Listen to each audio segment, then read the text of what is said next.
Welcome to Takeaways, Life Lessons Learned.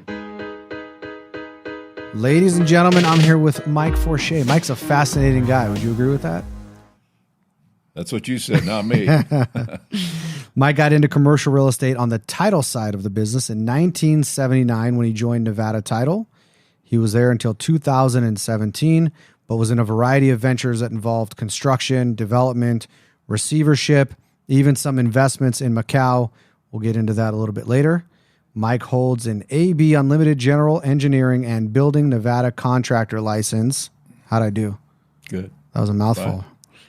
He's a licensed broker and property manager and a court-appointed receiver with over 40 cases completed in the 8th Judicial District Court of Nevada and the U.S. District Court. Did I miss anything? No, that's pretty good. Should we get going? Go. Tell us in your own words, who are you? Tell us what you do. My name is Michael Forche. I'm 71 years old. I've been in Las Vegas since 1979, and I had a very normal upbringing in a city called Evansville, Indiana, which is on the Ohio River in southern Indiana, and went to school there and participated in athletics and was a college athlete as well, and went on to the big city in Indiana, which is Indianapolis, and I actually played semi-professional football there for 2 years for a team, and ended up going to work there as an iron worker in Indianapolis, working on high-rise buildings because I had a little construction experience. And as time went on, we played football in the summertime. We played in various cities. The team was made up of college guys that went to school mainly around Indiana, and they from schools like Indiana State, Indiana University, Purdue, Notre Dame, all made up the team called the Indianapolis Capitals, which was, for a young man, which was quite something. And the best parallel that I can talk about would be the movie Slapshot with Paul Newman, where it was a semi-pro hockey team. And my experience as an iron worker in the off-season and actually during the season was working on high-rise construction on beams in the air as much as 20 to 25 floors. And one day I was working and my pants froze to a beam. And that's when I decided I was going to explore a warmer climate, and I'd never been, hadn't traveled much. I'd been to Florida, and I wanted to go to the West Coast and see what it was like in California. And so I had a college degree and a beat-up Volkswagen, and I drove cross-country, and I went out to California, had a few names of people. I met with them. One guy told me, "Get your real estate license and I'll hire you." Well, he hired me but didn't pay me, and I found out early that real estate doesn't pay too well just because you have a license. But he did put me to work on a couple construction projects he was doing, and one of his holdings was here in Las Vegas, and he sent me up here a couple times to check on it. It was like a duplex over by UNLV. So I really enjoyed coming up here. I met a few people here, and I had the feeling that this was a unique place. And I remembered a quote by Mark Twain, who said, "There's really three unique cities in the United States, and they are New York, New Orleans, and San Francisco." I believe if he were alive in the 20th century, he'd have said Las Vegas was the fourth, because there's nothing like Las Vegas. And that led me to sort of keep myself interested in moving back to the West Coast. But I got a job with Chicago Title. A friend of mine offered me a job at Chicago Title in Indianapolis, and the job was a marketing representative, which meant I had to call on real estate agents and real estate brokers and try to get business for the Chicago Title. Is that after you were in California already? Yeah, I'd gone to California and I came back because they gave me a job offer, and California had kind of ran out of gas, and the guy that I was working with moved to Hemet, California, which wasn't where I was living, which was in Orange County and Costa Mesa area. So I stayed there, and then I finally went back to Indiana. And the blizzard of '77 hit, which was a devastating storm in Indiana. So I had the same feeling as I did when I froze to the beam. I had to move on, and not that I'm a sissy and couldn't handle cold weather, but my idea was I'd like to go somewhere different. So it happened I had met a person from Las Vegas at a picnic for Chicago Title. He was an ex-Chicago Title employee, and he was a title company owner here in Las Vegas. And he was establishing his company with new ownership, and told me to stay in touch because they were thinking about hiring people. And I said, well, I'd like to be considered. And so he said, well, you need to interview my partner, who's Terry Wright, who's a attorney and a manager was a former manager of Chicago Title in Las Vegas. So I got an invitation to come to Las Vegas, and I flew out and I interviewed with Terry. And he said, look, we're starting out. We're not ready yet to add a lot of people, but I'll keep you in mind. And when things get a little bit more organized, we'll talk again. And that was in late 1978. Subsequent to that, they hired a marketing consultant from Newport Beach, who was a fast-moving, fast-talking guy. And he got in touch with me and said, understand you're looking for work as a commercial rep. And I said, yes, and I'd like to move out there and give it a try. And he said, well, why don't you come out? We need to talk. So I came out again, interviewed. They said, we were at the point that time, it was '79, the economy was okay. Las Vegas had about, I think, less than 400,000 people at the time. And I just liked the look of starting over, starting new, and having a lot of freedom to apply my marketing abilities. So they hired me, and I started in June of '79. And about the time I started, the market went down due to the Fed interest rates. 1980, it was terrible. There were, interest rates got up in the high teens. The industry was in turmoil, and Las Vegas was chugging along and doing what they could do to. Brokers were selling houses and people were selling land, and I had a start where I was totally on my own, but I had enough experience to know who was doing what and where the source of business was. So I met with Terry, who was running the company at that time, and I said, I've got an idea. I'd like to start pursuing some of these commercial developers. The company's 95% of their business was home sales. Real estate agents listing homes, selling homes. The title company would handle the escrow and typical transactions. Every once in a while they'd do a land deal. Every once in a while they might do a small commercial building, but it was almost by accident. So I went out and decided it was time, since the town was growing rapidly. There was something that wasn't being done very effectively, and that was reaching out to the new construction market and the land developers that were in Las Vegas. Most of them were smaller guys that had operations here.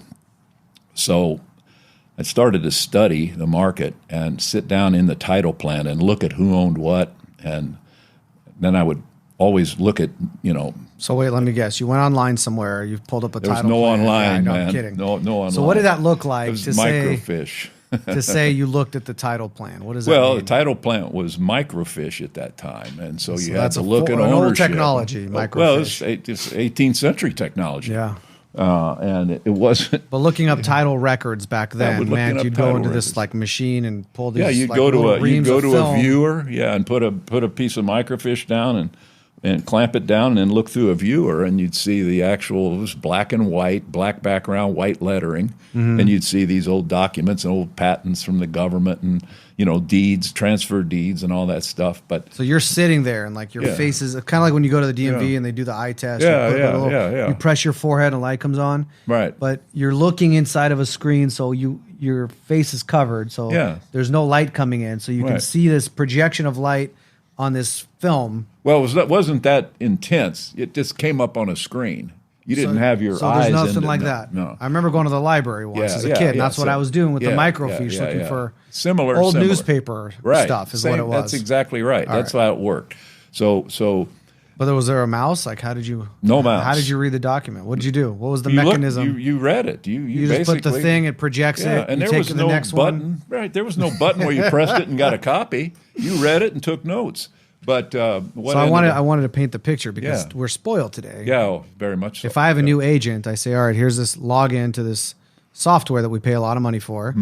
And a couple clicks here, a couple clicks there. You put any property address in town. There's a picture of the building, how big it is, who owns it. Yeah. You had none of that. None. So what were you looking for back then when you're studying the title records? I was looking for names. It wasn't as totally where everything was a single-purpose entity in those days. Yeah. People actually had their names on titles. Now, there were corporations. I don't even think there were LLCs in those days, actually. I think that became later. But there were entities, but mainly there was a guy that name was on something, whether he signed the transfer of acknowledgement of the transfer of the title. There was always a way to find out who was involved in a transaction, and that's a luxury you had in a title company because you could do that research yourself. Now, you sold it to agents, of course, but the element that really allowed me to become proficient and successful at it was I started taking it to the next level because I would go down to the county and pick up copies of the zoning applications. Really, they were land use applications for zoning, variances, all sorts of applications where the county commission had to hear a certain case that a developer building a building was asking for something. And so those were, sometimes they were 25 pages, sometimes they were 100 pages. And people appeared before the county commission. Many times it was a civil engineer or an attorney or some other representative of their company. And these meetings were usually around 6 or 7 o'clock at night in the old building down on 2nd Street there, which was the blue county building before the red sandstone building was built over off Bonneville there. This was the original where the county commission meetings were held. And right next to the courthouse, which is now a vacant lot where they have concerts. Anyway, I would go down there at whatever time it was, 6:30, 7 o'clock, and I would sit there in the audience and watch these proceedings. And if there was one where a guy was going to was attempting to get zoning for a subdivision or an apartment complex or a strip mall or some kind of development, I would try to go out in the lobby and meet that guy when he was leaving and hand him my business card and say, I'm Mike Forche, I'm with Nevada Title Company. I'd really appreciate a chance at your business. Most of the time I said, I already got a title company, or who are you? And see you later, no thanks. But I got a lot of bites, and it really meant I was doing something right. And I recognize it because I don't think the other companies who were our competitors were doing that. And then I would study the water development and how the water district was branching out, because where water was, development was coming later, or the developers were bringing the water to certain spots. So I would get all the information I could about public infrastructure, where it was going, what it was planned. All that was public information.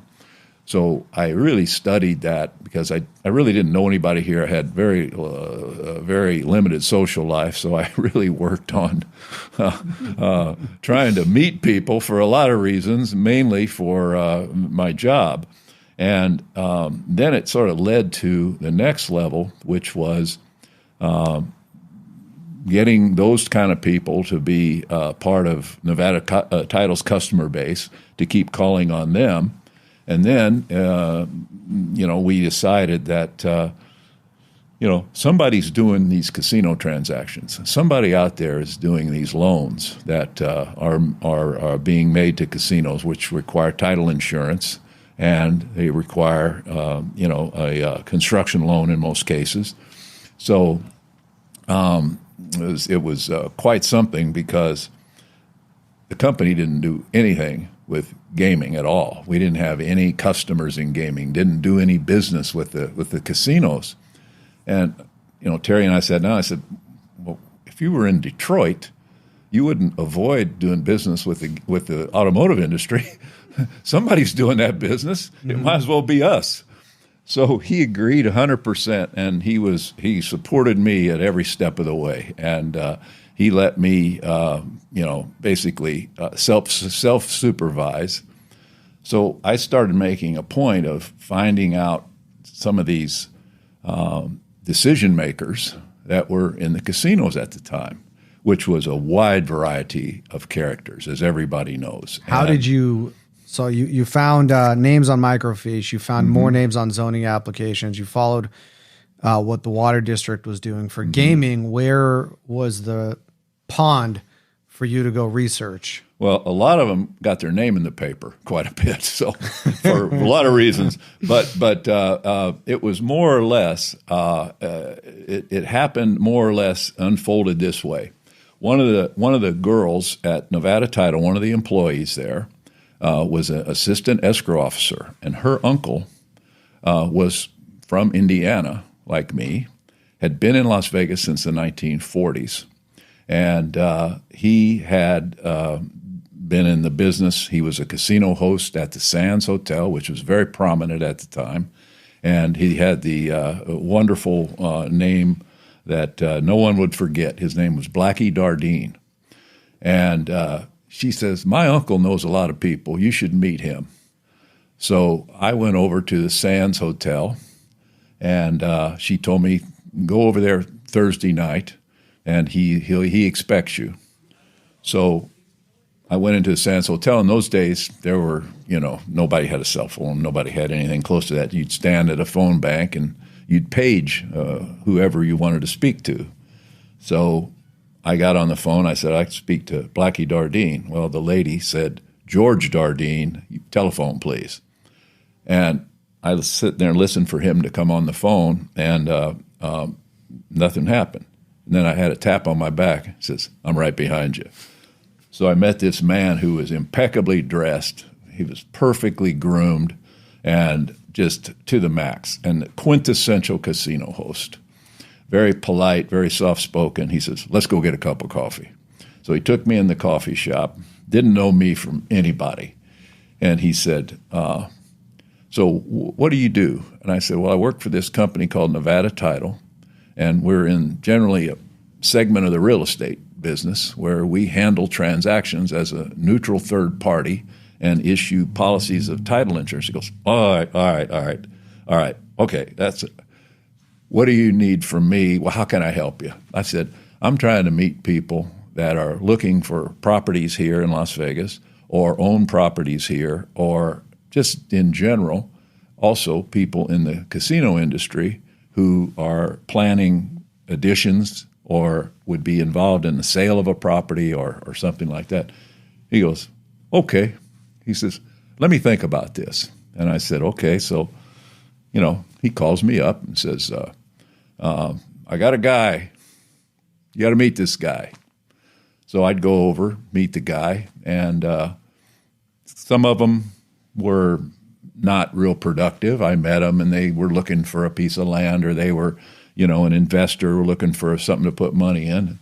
And so one time he called me up and he said, you need to meet these guys that I know pretty well. And he says, they're already doing some real estate deals here. I said, fine. I said, I'd love to meet them. He says, well, you're going to have to go down to Los Angeles. And I said, oh, okay, I'll go down there. I said, well, who are they? He goes, well, it's a guy named Jerry Buss and Frank Mariani. And I said, Jerry Buss? I said, don't they own the Lakers? He goes, yeah. He says, I think they do. They just bought the Lakers in a big transaction. And I said, wow, that's really something. He goes, yeah. He says, they're customers of mine. They're great guys. He said, I'll make sure they know when you're coming, and you go down there and meet them. And I went down to L.A., and I took a taxi to their office, and we were driving around on Wilshire Boulevard near the 405, and I had an address, and the cab driver had an address, and we pulled up in front of this sort of beat-up-looking building that had a drugstore on the bottom, and the address, there was no door. So we drove around the back, and there was some like metal fire stairs, and there was a sign that had the address above it. So I got out of the taxi, and I figured this has got to be it. I walk in, and there was a lady sitting behind the desk, and she had curlers in her hair. There was a dead plant in the corner, and the sofa had a big rip in it. And I walked in, and I said, hey, I'm Mike Forche. I'm here to see Frank Mariani. And she goes, yeah, okay, he'll be right out. Sit over there. So I'm going, these guys are, they are the guys that own the Lakers. This is amazing, because I thought I was going to be in some Beverly Hills high-rise street. This guy comes walking out, real friendly, looked like he hadn't combed his hair in about 2 weeks, and he had like mustard on his shirt, and he goes, you Mike? I said, yeah. He goes, oh, Frank Mariani, come on in. And I walk in, and him and Jerry Buss are sitting there eating lunch, and they got French fries and food spread out everywhere. He goes, yeah, you're Blackie's guy. Yeah, we're going to be doing a lot of stuff. We've already bought 53 houses in Las Vegas. We're going to buy a couple hundred more. We got our eye on some land. We'd like to do some apartment deals there. And at the time, these guys owned or almost every apartment building in Santa Monica. They were so prolific. It was unbelievable. Wow. And they'd gotten their start by 4 of them were actually scientists. They had PhDs in math, chemistry, and nuclear physics. They were all working together at McDonnell Douglas or Northrop or one of those aerospace companies, and they were young guys with families back in the 60s, and they would play poker every Tuesday night, and they would play with coins, and they had a numismatic book sitting there on the poker table, and they'd look at each coin, and if that coin was worth more than its face value, they'd put it aside. And they built up a pot of $1,200 and bought a fourplex by LAX back in the 60s. That's how they got started. And after a while, they got more and more and bought more and more buildings and more properties. Then they became a huge landlord in Santa Monica, and they parlayed that into buying the Forum, the Lakers, and the Kings hockey team. So that introduction from Blackie. All from coin arbitrage. Coin arbitrage all the way up. And in fact, that's crazy. To verify that story, it's in it used to be, I don't know if it is now or not, but it used to be in the Lakers program. That story was in the opening page of the Lakers program. And so anyway, that introduction was terrific, and we did a lot of business with them. But also Blackie introduced me to developers from all around the country that he knew. And obviously, being a casino host, these guys were gamblers. Mm-hmm. They were the type of people who they were active, looking for ways to develop, and look, they were deal guys. Yeah. And it really helped me. And then also there were people that worked in the casinos who were in the management side of it that I was introduced to also. And that got me into more of the higher level where I could go in and ask for the business when they were doing transactions or when they were doing loans and all that. And at the time, the company, nearly that time, was title company was growing, and the accounts in a title company are valuable to banks because it'd be checking accounts. It's not the title company's money; it's everybody else's money. It's all in there to be dispersed. So they had these huge deposits that were substantial. Any bank would love to have those kind of deposits. And one of the quite obvious facts was Valley Bank was the predominant lender to the gaming industry, and they were the real leaders in providing financing to the hotel properties. And our accounts switched over there with the understanding, sort of on the side, that they would help us, and they did. They were terrific. They were very helpful. The Thomases and a guy named Dick Etter, who happens to be Christina Rausch's father, was very helpful, and he was a terrific guy. He was also from Indiana, and he worked at Merchants Bank, so he and I knew a few people in common, and that helped a lot. But anyway, that connection helped us to get into the C-suite, basically, where a lot of decisions were made. And at that time, the hotels had a horrendous time finding financing, because Las Vegas had the old stigma that these guys are scary. Valley Bank put deals together with other banks and kind of pioneered, as far as I knew, the participating bank concept, where a bunch of lenders would get together and make a loan, and Valley Bank would run it. So we were able to do several deals. The first one we did, that was, it seems like peanuts now, it was $15 million to build Circus Circus Manor right next door to Circus Circus, which was the old El Rancho site, which burned down in the 1960s. And the guy who built it was Jay Sarno. He built Caesars, and he built the Circus Circus later. He'd sold Caesars, then he built Circus Circus later, and he'd sold Circus Circus, but he controlled this land. They wanted more rooms, so he built more rooms for them and owned them, and then they used the rooms. And that was a $15 million loan from Valley Bank. And so you said it's peanuts now, but at the time, what was that like? It was for our company. It was payroll. I mean, obviously we didn't get $15 million. Right. We probably got 10,000.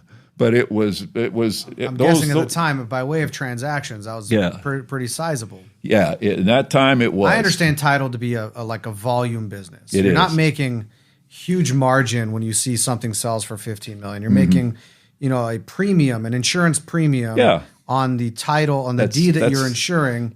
So you have to do a lot of transactions. Yes. But then something like, so what was a house selling for, like medium house at the time? Probably 60,000. So a typical thing might be 60, and here comes something that's 15 million. It's probably, you guys are high-fiving. Yeah. Did you guys high-five back then? Yeah. I mean, it was, but it was so rushed. And Sarno, Mr. Sarno, was a character beyond characters. He was just an gregarious guy. So we went to the closing, and he was putting golf balls on the floor in the conference room, and the bankers and the lawyers were running around everywhere. And I thought, this is entertaining. You're not going to find this anywhere else, So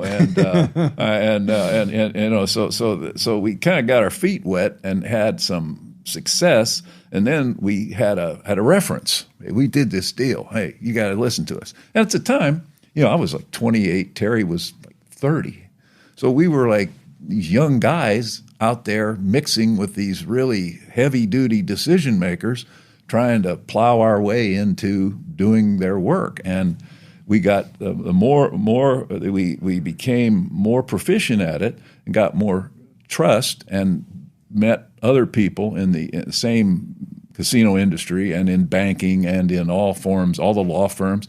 And we began to take on a more credible persona of being able to handle these deals as a small local company, because we were competing with national companies. We were underwritten by Safeco, which was a big national insurance company that had a title insurance division, but we were competing against direct operations of Chicago Title, Lawyers Title, the Title Insurance and Trust, which is, I forget what their name is now, but they had, large staffs of people, and they were large organizations with direct operations, and we were an agent. We were an agent with we were an underwritten company, But we were able to sell ourselves as local boys. And it worked because there's an insular thing about here. And it's an interesting thing about Las Vegas. And one old-timer put it this way. He says, everybody comes here for one deal. They don't know if they're going to stay or not, but everybody kind of comes here for one deal. And so we felt like we were dealing with the same kind of people that thought the same way. They all came here for one deal. Even though they were running a hotel or they were the general counsel for a hotel or they were a bank, we were all kind of here as people who committed ourselves to Las Vegas, came here for one deal, but we stayed. Mm-hmm. So we got a reputation as being proficient in handling that and being local guys. And we were active. We were, going to all the, the charity events and doing the right thing as a company. And Terry was a terrific manager and had very good staff people and always was a terrific manager. Never had really any flaws as far as management. He was very diligent and very extremely honest with everybody he dealt with, and I learned from him, and to this day I'm indebted to him because he was a terrific guy to work for and work with, and so our business built up, and we sort of became a company that would be considered what I would call competent to do any deal. So we kept that, element alive by just being there. And anytime there was a casino transaction, we would call everybody that might be involved, could be involved. It was like throw a net over it, surround it, call this guy, call that guy, call that. How do we get this deal? And sometimes it was about price, but more than that, it was more about the people and what you'd done in the past. And you had no flaws or problems. You could underwrite these transactions, which was not simple. There were a lot of things that these casino companies did in their shop that was different than conventional. They had, different requirements for financing, and it was hard for them to borrow money. And that all changed when the Mirage came about, because that was the famous Drexel-Burnham junk bond deal, and that opened up a whole new door when Steve Wynn built that property. And by that time, the companies some of them had become public, and they were able to borrow money and go to Wall Street and all that stuff. But in the 80s, 70s, and 80s, they were strained, but they still grew, because when it comes down to it, it's just like any other business. You take money from your customers, you pay your bills, you support your employees, and you make a profit. The fact that it's gambling, for some reason, people think, well, there's something wrong there. That's sort of the kind of business that there's more going on than we know. And obviously had all the bad publicity about the skimming, and it was all true. But again, the industry outgrew that, really outgrew it, because as you see now where we are today, you see how much mature the industry's gotten and how sophisticated it's gotten, and that was all because Nevada had the foresight to regulate it in a way that made it grow like it should have grown, but they had to sort of get rid of that stigma, and they did it, and they did it effectively. So, and in that time, the town was growing to a point where there was land availability, but there was also difficulty with financing. You couldn't just go to, random banks. You had to have tenants in place. You had to have, there was a lot of difficulty in the commercial developers, and there's some of the most creative guys had come here and bought land and were looking to do shopping centers and do all sorts of commercial development to support the residential that was really being driven by a bunch of local home builders. There were very few, if any. I think U.S. Home was the first public home builder to come in here in the early 80s, late 70s, and then they all came in. towards the end of the 80s and the 90s. They all came in here and had relative success. Once somebody comes and proves the market, then others follow. Right. Kind of like professional sports now. Yeah, exactly. Yeah, exactly. So, which is a good analogy. But those times were really enjoyable because it was like if everybody knew everybody in a certain way. You knew of them. If there were a lot of there was not a lot of people, bitterness and competitive jealousy and things like that. There was obviously competition and people basically looking out for their own interests, but there was so much to go around that nobody was really starving, and there was plenty of business for everybody, is what I'm saying. And you could work as hard as you want and get your share and more. So, I'll just I got into the industry and joined NAIOP pretty quickly, the Developers Association, right. And the commercial developers historically were some families, the Thomas and Mack family, the Greenspun family, the Monkarsh family. Yeah. And they would talk about, as the town was maturing, and I forgot what company it was.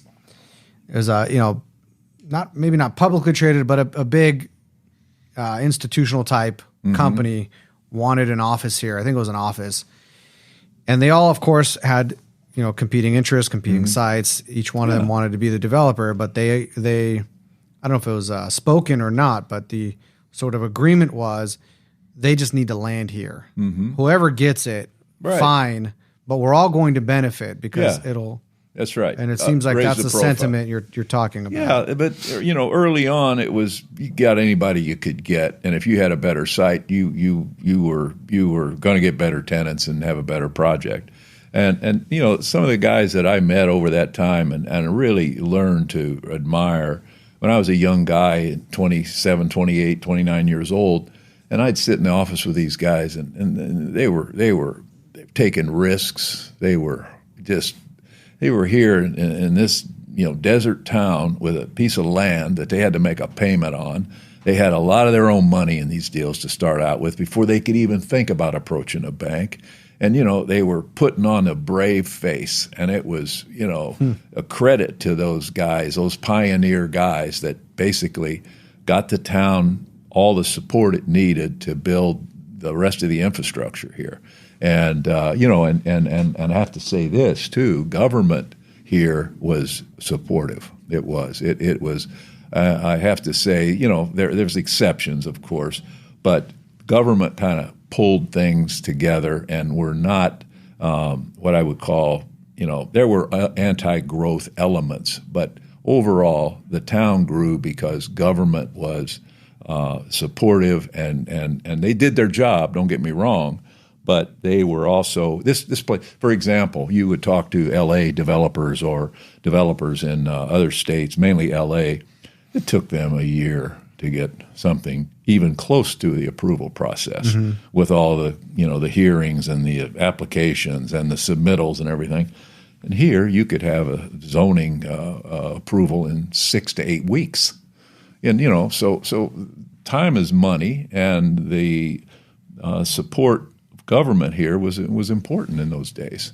And, now, in those, when you had 500,000 people, it's one thing. Now we've got over 2 million. So there's a lot more what I would call hurdles and elements of requirements that have to be met. But that was then, this is now. So, but back to the those times, and during my tenure with Nevada Title, I met this guy named Mike Saltman. I was out hustling business, and there was this 30 acres on the corner of Trop and Eastern, vacant. There was buildings around it, and few residential buildings and a couple old 30 acres at Tropicana. I'm trying to put myself there. Northwest corner of Tropicana and Eastern. Okay. Northwest corner, vacant site. So I looked in the zoning, county zoning records. There was an application pending for a, I forget, 150,000 square foot shopping center, and with pads and the whole deal. And so I, decided to go over to the site, there was a trailer there. So I walked in, there was some guy sitting there, and I said, hey, I'm here, I'm with Nevada Title. I'd like to see who's going to be making the decision on title insurance, who's your lender, this and that. He goes, well, you got to talk to Mike Saltman. I said, he's running the project. And I said, okay, can you give me his number? And the guy wrote his number down. Well, I can't remember if he called me back or didn't call me back, but I went back there and asked the guy for what's his office address. And so I think we finally connected, so I went by his office. He was on Desert Inn and just between Maryland Parkway and Eastern in one of those buildings on the north side. Mm-hmm. And I walked in there, and he took me in his office and introduced himself, and he had long hair and like these. Seriously? Yeah, he looked like what's the guy's name? The U2 guy. Bono? Bono. He had these blue tinted sunglasses on, and he had this sort of long mop with curled up at the bottom, and he had like a pop art shirt on. I gotta see a picture. Remember of this. Nick shirts? No. Well, they were like these like pop art looking shirts. So I go in there. I said, "This guy," and he goes, and he was all business. Well, we don't use that. We use one company here. We use XYZ Title. I know those guys. What can you do for me?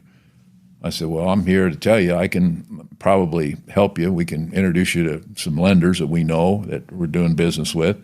If you're looking at other land deals, we can help you with maybe finding out if they're available. And so I kind of gave him the pitch where we're trying to be more service oriented and help you build your project than we just want to try to get a deal and see you later. And he goes, well, he says, we're working on a lot of things. He says, I'll take consideration. I get up to leave. He goes, there's one thing you can do for me. And I said, what's that? He goes, I just thought of something. I like to see the CC&Rs for it was the Maryland Parkway and Flamingo, where the Cafe Michelle and all that stuff was. Mm-hmm. It was a project that the Mulaski Group built years ago, and evidently I've heard of Cafe Michelle. That was Cafe the Michelle spot. Was at the north. It was at the northeast corner. Northeast corner. Yeah. And there was, I think, a Smith's. There was, block up from UNLV, and that was. So he wants to see the CC&Rs. Well, he wanted property? he wanted to see the pads and how the governing documents of that area was, and some of those were 20, 30 pages, and at the time you had to go get them all and print them all, and so this was like a 3:30 on a Friday afternoon, and he kind of gave me that kind of. Yeah, you can see what you can do for me. I said, okay. So I got my arm. I says, you know what? I'm going back to the office. I'm going to prove to this guy that I'm actually going to do something he doesn't expect. Challenge so I went accepted. back there, and I went to one of the girls who was working, and I said, can we get these CC&Rs out and printed in about half hour, 45 minutes? I said, can you stick around and do that and help me, and we can work this out? And she goes, yeah, we'll do it. So she was working in a title plan. So we had to put them all together and put them all in order and make sure they were all legible and all that stuff. I got back in my car and went over there about, 4:30, and I walked in the front door with this stack of papers and said, Mr. Saltman, here's the CC&Rs. He went, thank you. He says, I'm going to do business with you. He goes, that was an extraordinary favor you did me. I really appreciate it. He and I have been lifelong friends. That was 40. Did he think you were actually going to deliver? He just he thought I'd show up next week. He just, it was one of those casual, hey, see if you can get those for me. There was no deadline, but I just decided I'm going to turn around, go to my office. I'm going to drive back here and drop these on this guy's desk. Just felt like doing it because I liked him, and I thought this is the kind of guy I'd like to get to know a little bit because he seems like he's on the ball, and we all know that was the case. And so he started saying, well, you need to come to this meeting. Our attorneys are having a meeting. And, I wasn't a technical title guy, but he started to include me and introduce me to his lenders and introduce me to some of his partners. So we got to be really, really friendly. And he basically said, I need a guy to kind of work with me on some things that I don't have time to do. And he said, how'd you like to be a consultant? Well, I couldn't spell consultant. I didn't know what consultant did. I said, well, I have a job. And I said, I have to ask my boss if I can do some work for you on a part-time basis. And so those two guys met by this time. And I went to Terry and I said, Mike Saltman wants me to, help him out and do some work for him. And I said, I don't want to hide from you. I want to make it totally transparent. He goes, fine with me. He said, just so we don't have any conflicts or anything like that. And those two guys got to know each other. Mm-hmm. So it was like pretty easy to do. And then they had trust with each other. Yeah, so they trusted each other, and I was doing Mike a favor and helping him out, and he was a good customer, and he was referring us other people because he was pretty well known in town at that time, and he was just a dynamo. I mean, he had he had an interesting life career, and you're going to get into that with him one of these days. But, he texted. So yeah, do you know his background? Here's how I met Mike Saltman. Born and raised here, went to UNLV, graduated, got my real estate license in the early 2000s because everybody else was too. Yeah. Our family business was always construction. Yeah. So really, I just got my license in case we bought or sold anything. I could take a commission. Sure. But then after a few years, it was, if this was going to be a career, I have to treat it like a career. Mm-hmm. And I got, more serious about it, partnered up with a childhood friend of mine, Jared. Mm-hmm. And then I started going to this. Somebody told me you got to go to this group to network. It's called CMG, Commercial Marketing Group. Yeah. And they met at the country club. Yeah. Uh-huh. So I'd go there. And then a friend of ours, colleague, said, you should get on the board for CMG. Mm-hmm. Sure. Did that. And then similar thing. I'm a young guy. Now, because I was in a high school youth group that ran meetings with Robert's Rules of Order. Right. I knew Robert's Rules of Order. I knew that every meeting has to have an agenda, and there's a sort of process you follow. Mm-hmm. And I started, it transferred. This thing I learned is in the high school youth group, transferred to real life, and I'm participating in these meetings. I start running the meetings, and you can imagine everyone around the table was much older than I was. Sure. But they appreciated this young guy, had a sense to him, sense of order, and everyone likes being in an organized meeting. Yes. That's something I learned. So I became president of CMG pretty quickly, and I'm super young here, maybe mid-20s still. Mm-hmm. CMG would do this big event. I forgot what they called it at the time. It was like the Visionary Award. I think that's what it was called. And at the time, Mike Saltman he had a plan for Maryland Parkway right around the university called Midtown. Yes. And so CMG wanted to honor him as the visionary. Mm-hmm. And he didn't feel right about it because the vision didn't come to fruition yet. Yeah. So, but it was still, a good idea, a good thought. He asked us to instead consider, it was really the Mack family. Who was Jerry's wife? Jerry Mack's wife? I forgot Joyce. her name. Joyce. Yeah. So we actually honored Joyce. Mm-hmm. And that's how I met Mike for the first time. Through that deal thing. Yeah. He was appreciative because it brought some media and exposure to this Midtown concept. And then from there, like over the years, Mike Saltman is Jewish. I'm Jewish. Jewish community. I got to know his son when he lived here for a bit, David. Mm-hmm. So that's how I know Mike. And when I asked you to come on here, I got a text from Mike immediately vouching for your character. Yeah. I thought that was funny. Yeah. But also sharing a little bit of your history together. Yeah. Well, and so I said to Mike, "You're going to come on too." Yeah. He's got some great stories. I was just checking with him, saying, "Hey, look, I'm gonna open up here. You got anything I should know?" Nothing. Did you run by the blue glasses that you're in the mop hair? He already knows. He already knows that's coming. He knows that's coming. Very nice. So that project was Renaissance that you talked about, right? Is that what it became? Renaissance was the shopping center, which shopping I center? had very little involvement in. But he sort of turned me loose and said, hey, if you find something, let me know. We'll look at it. Well, at that time, I was scouring around, looking at the public record, looking for land, looking for owners that own land, and looking to see what transactions Back on the microfiche? Back on microfiche. Microfiche was getting a little clearer over this time. The technology was getting a little better. But yeah, I could get.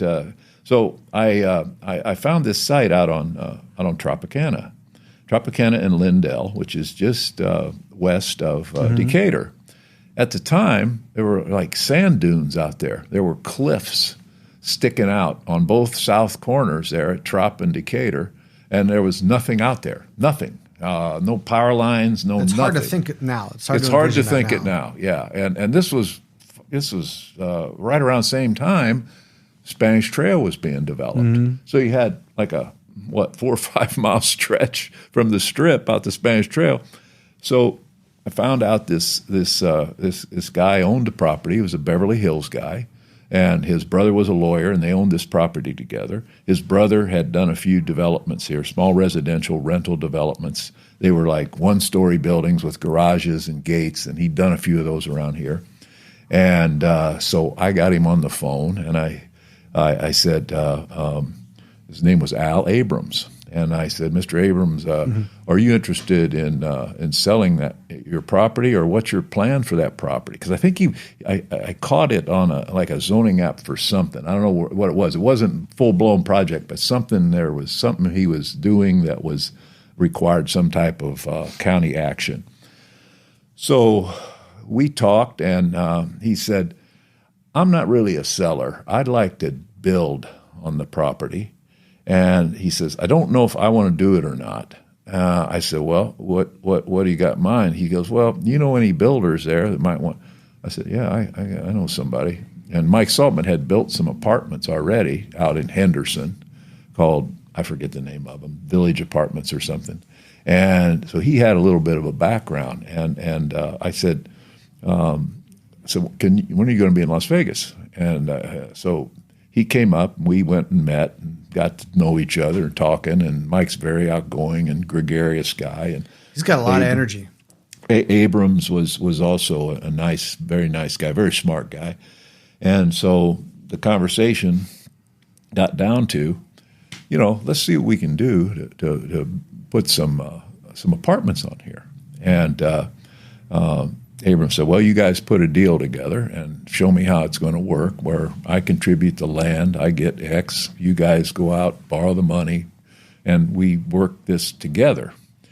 And so all of a sudden this thing started to, because Mike's so energetic, and started to take shape. So, and I had a friend who was a Texas developer who had another developer I met through Blackie Dardine, who was in the process of shutting down his company, was going through a divorce and was moving on to do other things. He was a major national developer, was building around the country, but not here. He had several employees of his organization that he didn't really want to let go, but he wanted to refer them. So I couldn't do it myself, so we basically made a deal with Al Abrams to build 496 units. He had 55 acres. So we started out on the first, I think the first 30, and we built 496 units there. And we hired an architect from Dallas named Cliff Wong, who was a terrific architect, had a lot of great design, and that project still looks good today.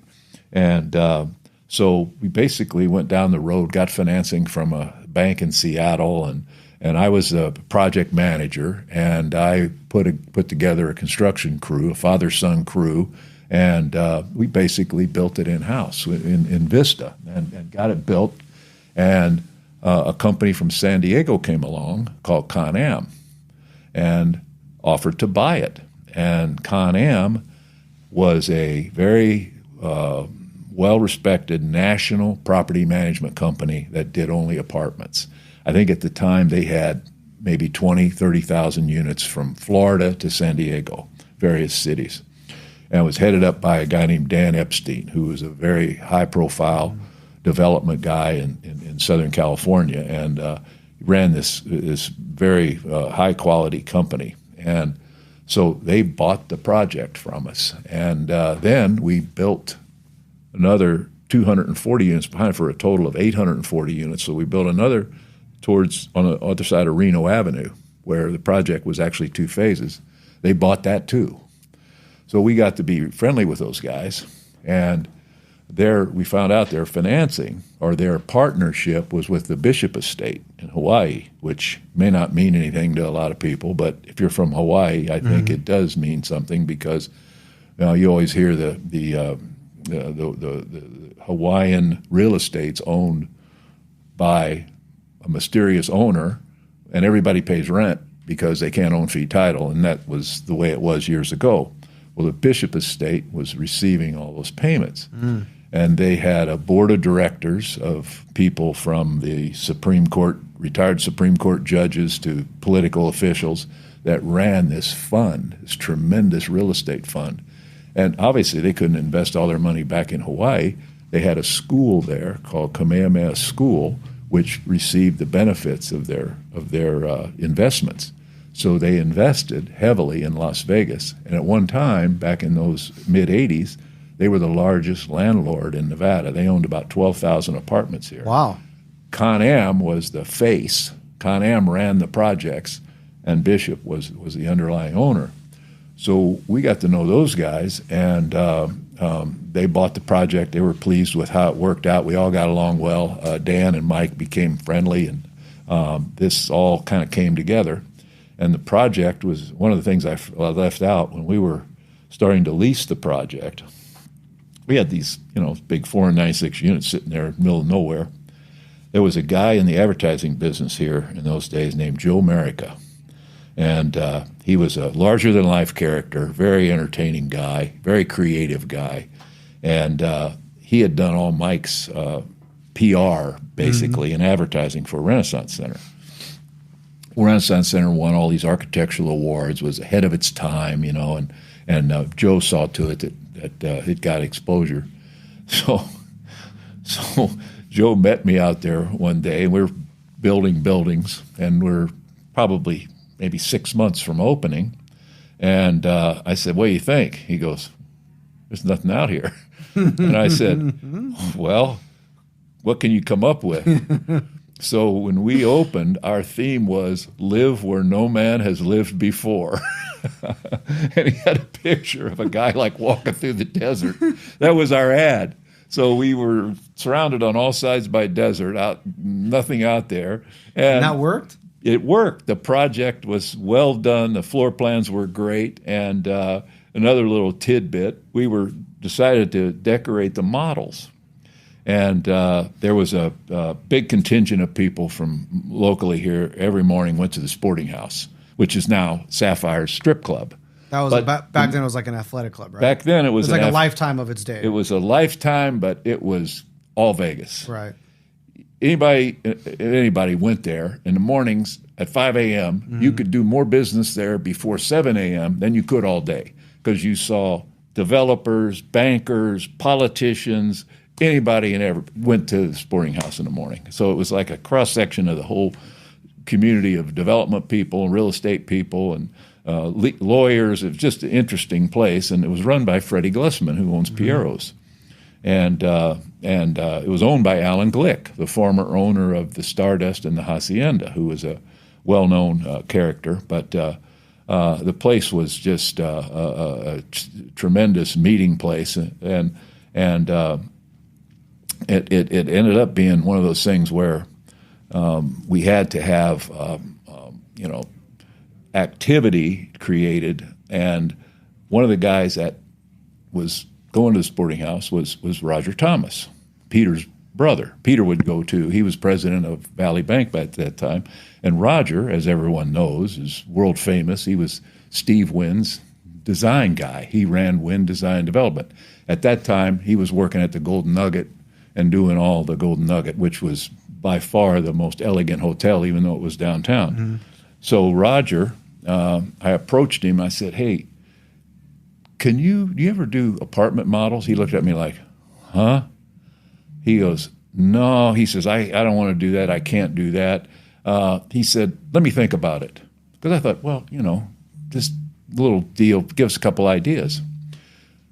So he calls me up and he says, I got an idea. There's a girl in my shop who I really would like to see do this. She's going through a divorce, and she needs a little bit of extra money, and maybe you can have her on kind of an hourly basis do this. We had models that no one had ever seen. They were absolutely beautiful. They were perfectly filled out. I mean, she was a pro. Nobody that works under him could last unless you were very professional and really knew what you were doing. And she did our models, and they were So he's helping her out. Yeah, well, he just referred me to her because I just casually asked him one day. I said, "Hey, Roger, we need somebody to do our models." And a lot of the people doing them in those days, they were working for home builders and this and that. And I said, we got to get. We're out here in the middle of nowhere. We got to get some notice.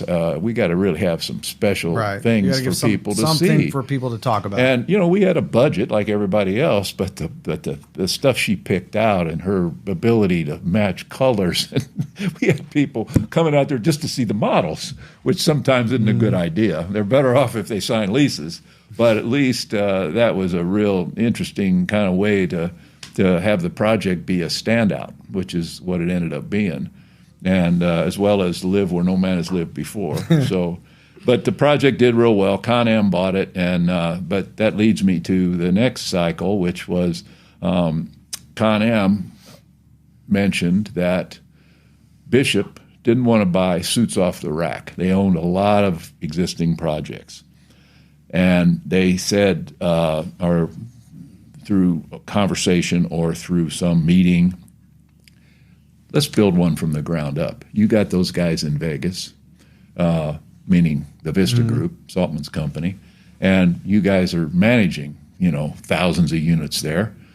Let's find a site and build a project from the ground up, and we'll finance it, or we'll basically be the equity.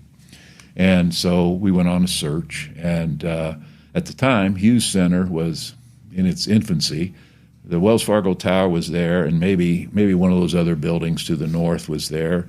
And so we went over and met with, I believe at the time it was John Goolsby or one of the guys. I think it was John. Or anyway, we ended up dealing with a guy in the real estate department. They had 16 acres that they owned next to the substation there at Flamingo and Koval on the northeast corner of Flamingo and Koval. The big substation where the big power easement that's 300 foot wide comes all the way from the lake all the way down Flamingo, and it's all the way to the strip basically. And you have that substation sitting on the corner. So you would know about this power easement. Yeah, most people won't. Yeah, you're a title guy. Yeah, I knew. Well, I knew all about it. It's so obvious. It's overhead. What are you going to do? Isn't like you're going to hit it when you're digging in the ground. It's right there, and it was overhead, and but it was right 2 blocks from the strip. It was just part of this Hughes Center, which at the time there was really nothing on the front of the Hughes Center. There was no Lowry's, there was no restaurants. That was all just vacant. And so we ended up making an offer. They ended up saying, okay, we want to see what you're going to build here. So we picked an architect. I didn't. Mike and Dan Epstein brought this architect in named Carl McLaren with McLaren Vasquez. They were an advanced firm from Southern California that were doing state-of-the-art multifamily, kind of state-of-the-art everything. They were a very talented group. And Carl was a major USC department architect that had been educated there with John Jurdy, the guy that did Fremont Street. And, they were very talented guys that had done a lot of L.A. projects. They did the Water Garden in Santa Monica, and just a terrific portfolio. And so we started talking to them about doing this project. So they came up with ideas and renderings and certain things, and we had the land in escrow by that time. And so we finally came up with a 678-unit project, 530-something unit buildings on that project with a major clubhouse, pool, this typical design, and they were 4 stories over a parking garage, a one-level parking garage, and that to the south of the project, right on Flamingo, was a substation. So we get the project kind of laid out, and there's this site plan existing. So, okay, what do we do now? So, well, let's go down to the county and see what we can do to get started with the approvals. Well, the zoning book at the time, they had a big binder, and everybody had a copy of it. And you'd flip through there and tell you what classification you were going to apply for. So go down the list, and I look, it said multifamily, or it said apartments at that time. Multifamily got this cleaned up word because apartments felt like, nah. So highest density was 24 per acre. Well, this was 42. So zoning didn't even allow. So H1 was hotel zoning, meaning the county had to give you a waiver. You could build an apartment complex at 42 units per the acre. And luckily, just as fate would have it, the county had hired 2 ladies from Dallas, Texas, where it was sort of one of the most advanced apartment markets in the country. Dallas and Houston at that time were building terrific multifamily, award-winning projects, high-density stuff. And they came from that market and went to work in the planning department at Clark County. One of them was Lucy Stewart. The other one was Lisa Coder. Lucy's still around. She does a lot of land use consulting. And so anyway, we came in. They were sitting there at a table in the conference room of the planning department, showed them the site plan, showed them the profile of the building. I said, we can do this. It was a breath of fresh air, because here we were, and this is a great project, but didn't conform. Mm-hmm. So how are you going to approve? You got to have adequate parking. You got to have circulation. You got to have all these things that fit into that zoning. And they looked at the project and they said, we can work this out. So we ended up going forward with it. And the other major thing we did that was unique was we hired Lifescapes, which had just finished the Mirage. And the Mirage was the absolute preeminent project ever done on the Strip. And one of the reasons for that was the absolutely fabulous landscaping that Steve Wynn had put together, designed by a guy named Don Brinkerhoff, who was the architect, landscape architect for his company, Lifescapes. So we hired them thinking they can landscape this erector set sitting there on our south boundary, and this thing's got to look good anyway. So we had a great team. We had Lifescapes, we had McLaren Vasquez, and so we put a trailer down there where Lowry's is now, and I sat in that trailer for 2.5 years, and we built the project. And the economics of it were frightening, because nobody had ever built anything like that here. No one had ever built an apartment complex like that here. We had a few scares in the process. We had really very hard soil there because it was next to the Flamingo Wash, and we had highly, very hard dig soils. And our parking garages, all 5 of them, were designed to be subterranean, meaning they're down in the ground. They are below ground, and you have to go down a ramp to get to them. To go down that far in that hard soil was millions of dollars in excavation and trenching, and you couldn't blast there. It was too highly populated around, and it was so expensive to dig. So we raised them up 4 feet, and they became semi-subterranean parking and didn't have to be ventilated, because we just put berms up, and the ventilation was natural. We put evidently screens there so that there was light and air coming in.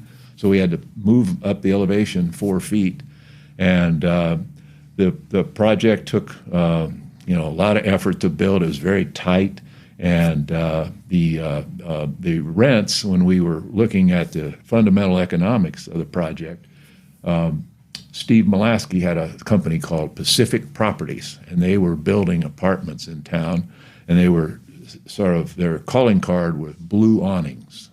He did very nice work, very nice projects, blue awnings, and they were just uniform, very nice. He was getting about 70 cents a square foot for rent. And our cost, we looked at, basically the debt service, cost of the project, all the things that went into the final number, and we had to get 92 cents to break even, which 22 cents higher than anybody else, which translates to several $100s more per apartment per month, which is a pretty good stretch. But we felt like we got a great site, we got a great design. We're going to get the term renter by choice is who we're going to get. We're going to get gaming executives. We're going to get. So turned out when we finished it, we out of the gate got $1.06. So we kind of, our expectations were met. And what's that project called? It's called the Meridian. The Meridian. Meridian at Hughes Center. And during the time, this was the most interesting element of this project's history was we had an engineering firm called G.C. Wallace, very prominent firm here, and they were our civil engineers. And as we were laying out buildings, getting our approvals, getting our bids in, starting to, do everything it took to get the project out of the ground, we met with a civil often. We were getting all our studies approved, and a question came up, and they said, "Do you want to put a condo map on this property?" And I was in the meeting, and I said, "Well, that's not for me to determine. I'm a peon in this case, and I need to go to the principals and ask them." And I said, "Can you give me a quote for what it would cost, civil engineering-wise, to do a condo map that we could record, which would create the airspace, legal airspace, to make those individual units?" And you could just do boilerplate CC&Rs. It didn't matter if you were going to rent them. You didn't really need to, record the CC&Rs. So it came back with a $46,000 to do a condo map. So I transmitted that information to the principals, who were Bishop and Con-Am and Vista, to the ownership. And you guys want to do a condo map here? Came back unanimous. Yeah, why not? $46,000. You never know. That was before all the controversy with construction defects and all the flaws and condominiums and things. Well, after owning the project from 90, and when it was finished in about 92, up until 2000, I believe it was 2006, so that's 14 years? The project never lost money, but it never made money. It paid Bishop their return on capital, but the rest of us, we had about, I think we had 10 each. Con-Am had 10, Vista had 10% of the deal. And Bishop had all their money in. They were the capital. It cost them I think it was $67 million, $63 million all in to build it. So they were getting a 10% cumulative preferred return on their capital. The project was always close, and we would get K1s, show been making money, and so you're sitting there and you know that's the case. You're not going to get distributions on something like that when somebody else puts up all the money. So anyway, here we come into the feeding frenzy of early 2000s, and all of a sudden, the property is worth a lot more than it was as an apartment complex. And we start getting offers. And turns out a company called American Invesco, or I can't remember the exact term, but they made this incredible offer to come up with, I think it was several $1 million, non-refundable, in 7 days, buy the project for $135 million. More than twice what we basically had in it to start, and it's unbelievable. Why? Because it had a condo map. They knew they could sell those condos. Every subprime lender in the universe would make loans on them, and they were selling those units for $500 a foot. It cost us about $100 a foot to build them. Unbelievable deal. And that's the kind of deal where you get 2 commas. at the end of the day. You know, you come out of there with a nice payout for luck, but holding on and basically building a quality project, it paid off. But that one decision turned out to be worth, you know, $60 million. If it had not a condo, and nobody wants to go back and do one. You can, but off the shelf. It's also 14 years is a different time and place, and I don't know if Lucy was still there or Lisa was still there. There's probably different people, like you said, all these new conditions around or considerations around a construction defect that didn't exist back then. It probably would have cost a heck of a lot more than $40 million or whatever, or probably would have. Yeah. So interesting little takeaway that sometimes paying a little bit of money to have an asset, so to speak, can pay off dividends later. Well, it was having some vision with guys that really understood. You know, and it was like there was no real desire to sell because it was always going to be worth more. Yeah. It was just that drove a quick, absolute sale for a lot of money without a bunch of back and forth and contingencies. These guys, it was just cash on the barrelhead. They had to have it. It was a frenzy then. It was just, and you know, we could have sat there and managed it forever, but the story. That reminds me. So, show's called Takeaways, and it's about my takeaways from people that I've interacted with and have had an influence on me. So I remember Mike Saltman saying once he got some crazy offer. And I don't know if it was for that property or if it was for, I think he also own the retail center. Was it Renaissance 3? That's over on Renaissance 3 on Flamingo? That's Flamingo. Flamingo Pecos at Ren 3, So he got some crazy offer for that, and he didn't want to. He owned a bunch of property. He had no intentions of selling. I remember him saying, and he got some crazy offer. And he's like, okay, well, we should probably take this. And it was either he learned the lesson, or maybe his attorney at the time said to him, "It's a slippery slope." So you're a guy that doesn't sell your properties. You're about to sell this one. It's going to be a slippery slope. And he ended up selling pretty much everything else, I believe. I don't know what he still has or doesn't have, but that was a takeaway. So I want to put a pause in your chronological timeline here for a second, because I ask everybody, and I want to make sure to ask you also, what has been one takeaway in your life that's defined or shaped you the most? I didn't know this was coming. I think moving to Las Vegas. Just making a decision to move here and become take it as it comes and do what I needed to do to be successful and, meet new people and explore new opportunities. And I think that's the best way I could answer that.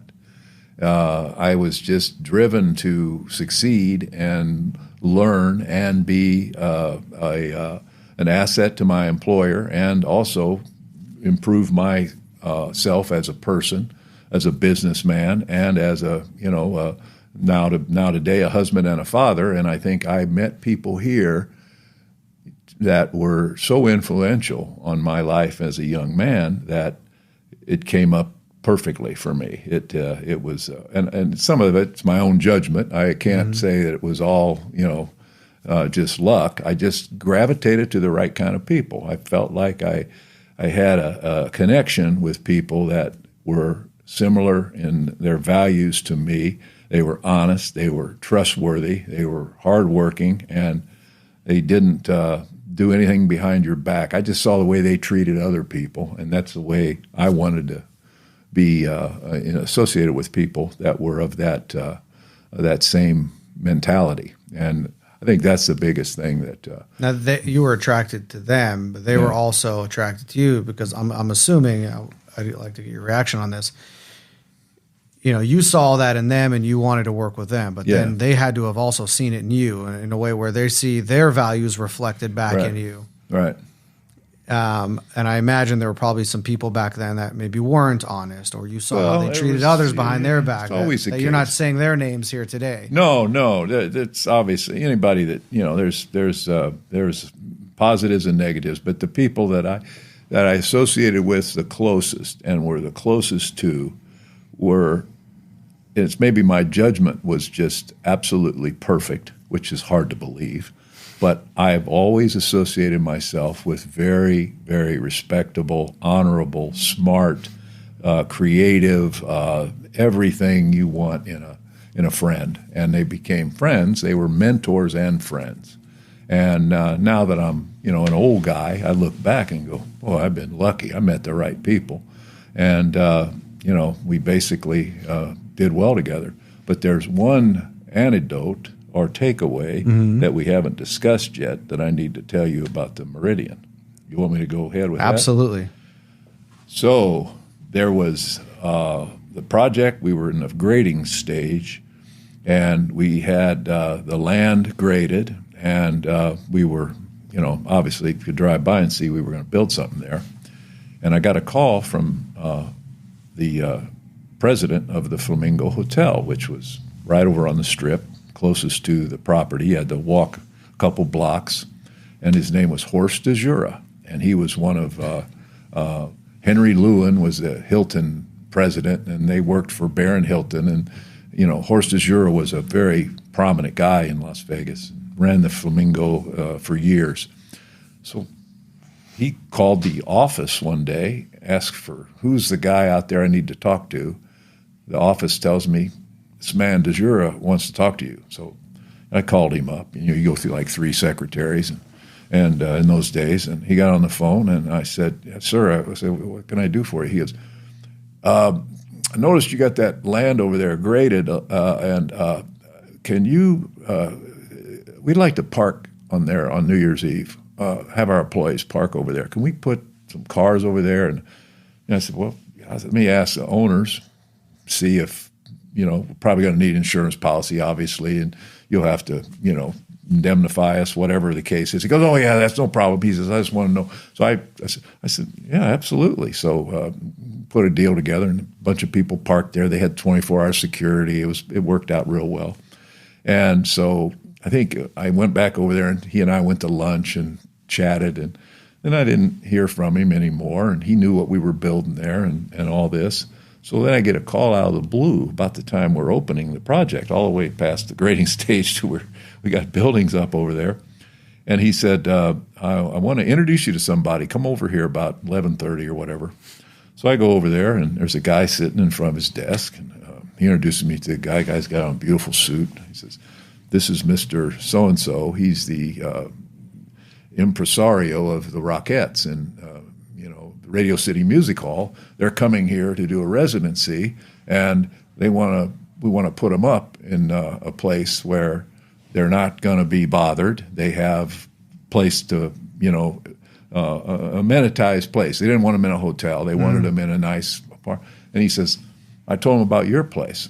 And they had makeup people, and I don't know how many of them there were, but they were going around looking for spots. So it's like the whole show. It was the dancers themselves. It was the dancers. It was the costume people, makeup, the makeup people, production, all that. The whole crowd. So at that time, we were already open, and I think we had several buildings open. We were finishing the other buildings, but we were leasing at the time. And I remember that we hired a manager. And she was terrific. She was a great manager.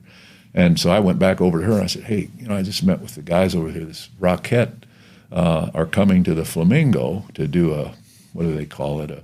They did a term there. I don't know how long, several months or whatever. And they want to do some, short-term lease. And they needed furnish. They wanted silverware in the drawer, and we had a program. I think we had 100 units set aside, and because a lot of times there'd be people going through divorces. They walk out of the house. They needed to go someplace where they didn't have to go to 10 different places to buy bedding, and that was all right there in the unit. So you pioneered Airbnbs in Las Vegas. No, there was already a company doing it. Actually, they'd go around to apartment complex and say, "We'll set this up, we'll rent the units." And basically there were companies that did that, set them up for their own. I forget the name of one of them, but they were doing it in the Las Vegas Country Club at that project there, and that's where the girl we hired to manage was working. That apartment complex in Las Vegas Country Club there, Yep. that had those units in there. And every guy going through a divorce lived there one time. They'd leave the house, drive over there, and they were in there, had towels, and But anyway, so what ended up happening was they made a deal, unbeknownst to me. I mean, I just kind of referred, and then they were talking together, the manager and the Rockettes people, and they worked it all out. And I was going through there a couple weeks later, and one of the girls that was a leasing agent came to me and goes, "You wouldn't believe it." He says, "We got guys coming in here, and they don't even look at the lease. They were just signing wherever they could sign. They'd look out the window and see those Rockettes out by the pool. It was like there was no consideration how much rent they were paying or how long the lease was. Could have sold them a 10-year lease for twice what the rent was. But total exaggeration. But I thought that was interesting. What a way to kick it off, huh? Yeah, better than the live where no man has lived before. Yeah, well, absolutely. We came up from there. So we had live advertising in this case. So that was another aspect of that project that was unique but fun. Only Vegas would that happen. Right. And that's what, when you talk about the unique aspects of living here, that's one of the things that just makes your time here so interesting. Where else would that happen? Would that happen in Omaha, Nebraska? No. Not that there's anything wrong with Omaha, but that's just what makes Vegas so special and entertaining and so attractive of a place for, things that wouldn't happen anywhere else happen here. Mm-hmm. And they happen over and over because it's got It's like part of our DNA, and you come to expect it. Exactly. Yeah. Because it's a melting pot here. And another thing I want to say about the title business that I neglected to emphasize, we talked about the fact that, title companies are neutral third parties. Right. You got buyers, sellers, lenders, all converging. They're all coming through there at different times with transactions. So if you're in the marketing, your responsibility is marketing. All you have to do is watch who's coming in and out. And, we've kept those statistics, but you know who your customers are. And if your customer brought in somebody who wasn't your customer, pretty much common sense dictates you're going to reach out to that guy and say, "Hey, we did business with you once. Can we have your next deal?" Mm-hmm. And that's how we followed up. That's also astute on your behalf, not to take something like that for granted. Yeah. It's like you see someone is bringing you a barrel of fish. Yeah. You could shoot the fish in the barrel, but you have to have the wherewithal to know that you can do that. And, we did it respectfully, very respectfully. We didn't do it where we were just stalking people. I mean, my story about going to the commission meetings and, walking out in the lobby, that's quasi-stalking, but I was polite about it. I view it like this. So if you're in sales, there's a finite amount of way that you can prospect. Mm-hmm. You can pick up the phone and cold call. Yeah. You can canvas. Like in our industry in real estate, I know where my clients are. Right. If I'm calling on companies because they have real estate and you can walk through their front door. That's called, it's a different kind of prospecting. Yeah. It's canvassing. It's no different. You just, again, we're smart enough back then to know I've got names over here in this microfiche. There's applications over here.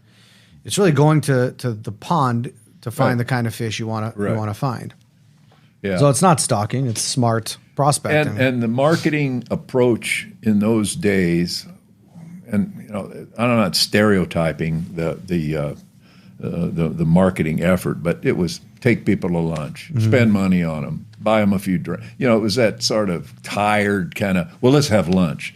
I didn't really want to do that. I'd rather have a definite goal of meeting somebody, asking for their business. Mm-hmm. And I think this, being in marketing yourself and sales, you got to ask for the business. You got to ask for the business. We're not here to entertain each other. We're here to try to do business together. You got business, I want it. I got to ask you for it. Yeah. And I think, and even to this day, when I'm being approached, so I have quite a few people coming to me trying to sell me stuff now. I always sit there and go, when's this guy going to ask me? When's this guy going to ask me? That's how I kind of judge. Not that I think he's a bad salesman, but I just think that's why critical. Doesn't somebody do? So they already did the work to get in front of you, right? Which is a set of work. Mm-hmm. They already did that. They're there. They have your attention. Why don't they ask if they don't? What do you there's think? different ways to do it. I think there's a real sort of sincere way. Look, I really appreciate you can give me this deal. I just think they get wrapped up in the element of not being confident enough to really just bring that up or mention it. And I always did. I always felt like it was my job. It was expected of me to always ask for the business, or you do it in a way where you ask in a different way. But there has to be an ask. Yeah, there has to be an ask. That's part of the when you look at the ingredients of a sales conversation, whether it's a call or a meeting or what have you, there has to be an ask in whatever way that's comfortable for your style. Right. And we were always underdogs. We were always competing with national firms. We were always underdogs. And we always were very, considered the company that didn't really have all the resources. So you had to ask. You had to ask. You had to be willing to sort of take away any barriers and say, and you don't say, I need this deal really. We really want to do business with you. We need this to be successful. We can work together for a long, any way you do it, any way you slice it. I think that's. You coupled it with, in our industry, you have to add value. If you're cold calling, call with something of value. The Mike Saltman example is a perfect example. Yeah. You're calling on his business. He's already telling you, look, I'm loyal to somebody. I can no send problem. Somebody else. And he's like, you know what, though?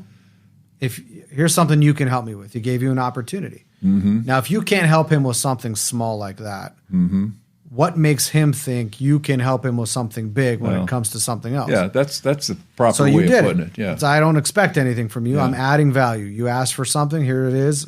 Value, service, whatever you want to call it. And that clinched it for you. And it's just common sense. That's your job. And I don't know,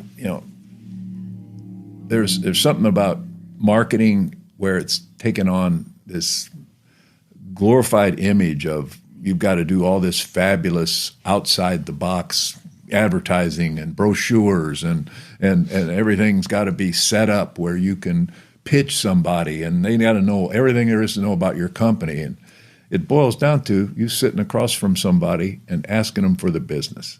And if you don't do that, I think you're basically the rest of it is just not effective. I mean, and that's a 71-year-old guy talking, so that's probably you've done pretty well coming from Indiana to Vegas and getting 2 commas on that one deal. I'd like to think so. Yeah, it's been a very good ride. So. I wanted to mention that little Rockettes thing because that's a kind of an interesting little Vegas topic there. That's definitely a Vegas story. Yeah. What you just said is funny to me. Where I'm in commercial real estate, as you know, we'll talk about receiverships in a bit, but you know the players in our industry from that experience that you had, but also from the title business. I know a guy that. He went to UNLV here, Israeli guy, went to UNLV here, moved back to Israel, but started in the brokerage business here at call it an independent shop. He does pretty well from a commission standpoint. In our industry, there's benchmarks of earnings, and he does very, very well. No fancy brochure, no brand name behind him. It's him and his phone from Israel. And the times are different. So he wakes up when it's morning here, or starts his work day over there when it's morning here, calls a bunch of people, and is just putting together buyers and sellers. There's nothing fancy about it. He's just very efficient, very direct, puts things together, gets the information that he needs from here, gives it over here, does very, very well. The other side of the spectrum, there's several global companies here in the market. They have every resource under the sun. To say a brochure is an understatement for what they put together for the property. Yeah. And at the end of the day, it's exactly what you just said. It doesn't matter all the hocus pocus I have and all this and that. One of the takeaways from you is you don't have to be around you very long to know that you remember people. their names, their stories, their families, what they're about. 1, 2, 3, 4, 5, 6, 7, 8, 9, 10, 11, 12, 13, 14, 15, 16, 17, 18, 19, 20. 21 names I wrote as you were talking. And when you're talking, it's not like, oh, we did this deal with this company, Con Am. Yeah. You're saying the person's name. Right. You're saying that person's name. At the end of the day, right. this is a people business. We are in front of people, and we started on this tangent because we talked about you have to just ask. It's very simple. Yeah. So that's a takeaway from you. Yeah. I got a little sidelight for you. You mentioned the word commission. This was an interesting occurrence that happened one day. I was still, at the title company. I was working on the Meridian. I was doing all sorts of stuff, and there was one of the hotels was doing a big addition, and I won't mention it, but I was called on by the guy I was basically working through. The title company was working with this guy on this. It was at that time probably $100 million. It was a loan to build a tower at this hotel, and there was a prominent engineer in town who knew he was working on the project, and he knew me, and I knew him, and there was a guy that was part of the Riviera's. I don't know where he fit in, but he was prominent enough to go to the principals of this hotel, and he was a very influential guy. And so this guy set up a golf game at the country club, and it was he and I and this guy. And the guy said, well, we got other stuff we're doing. And I said, yeah, that's great to know. We're really anxious to do work with you. And he goes, what kind of commission do you have? And I said, for me? He goes, no, for me. So I thought, wait a minute. And, my answer was nothing. We don't do that. That's just something we just don't do. He goes, well, why not? And I said, you can't pay people to do business with them. It doesn't make any sense. So that relationship didn't last long, but we still ended up doing business with that property. So it was a time when there were certain people that ran those places who were had no real defined job description. They were involved in let's put it this way, they were involved in certain aspects of management, but nobody knew them. And but that was always a great line. He said, what kind of commission structure you got? I said, you mean my commission structure? He goes, no, I'm talking about mine. Oh, never thought of it, really. Yeah. So it's not even legal, is it, for you to pay somebody who's not right? I don't think so. That comes up from time to time. Is it morally legal? Is it legally? Is it statutory legal? No, to basically bribe somebody to do business with them, it's wrong. So there are lenders. Someone comes in from out of the market, wants to penetrate Las Vegas, and they say to they come to the brokerage community. If you give us a loan, we will pay you a point. Mm-hmm. Yeah. I'm not a mortgage broker. I don't have that license. I don't believe legally I'm allowed to accept it, yet they still do it. Mm-hmm. And our answer has always been, ever since I was, a young agent new in the business to now, if you can afford to charge a point. Oh, I asked, I said, where does it come from? Oh, we just put it in on the client side. Yeah. If you can afford to do that, why wouldn't you just give it to the client? Mm-hmm. Well, because I got to pay you for the business. Mm-hmm.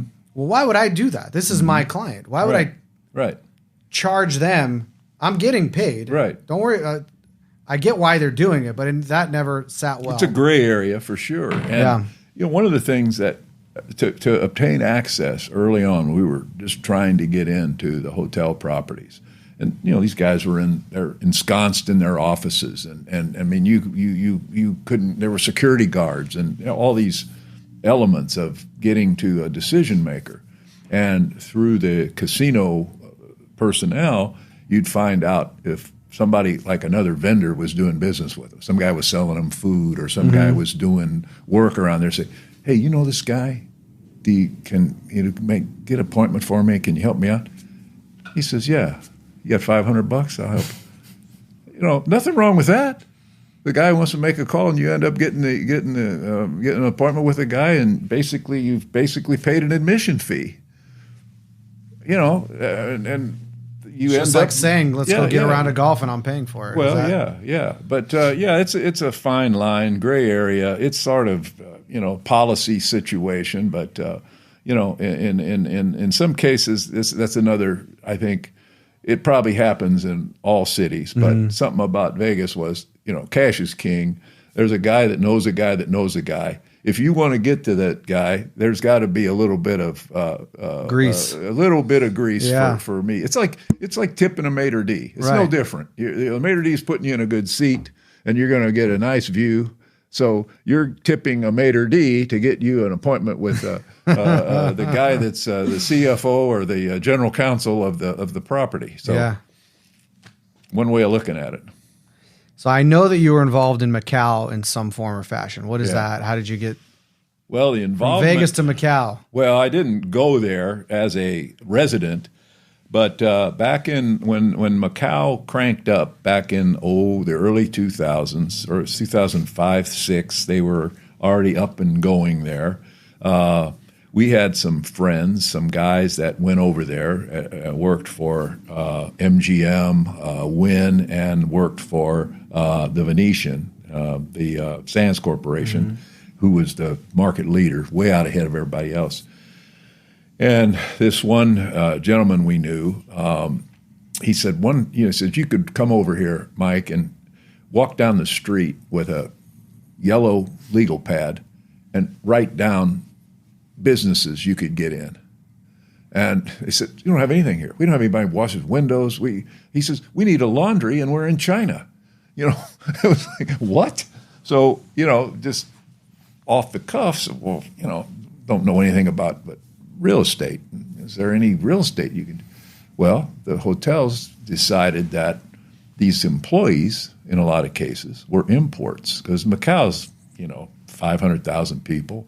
You had these enormous casinos being built, and you had some apartments there, but mostly it was these old buildings. It was an old Portuguese colony, and they were stacked in there tightly in little narrow streets everywhere. And there wasn't anything opening up. There were some high-rise condos. Employees can't afford to live in those to rent or buy. So the hotels were they didn't want people crossing the border to go to work. And a lot of their workers were imported. Like, for example, they would sign employment contracts with maids, and a lot of them would be from the Philippines, or they'd sign contract with security guards, and a lot of those guys would be from India.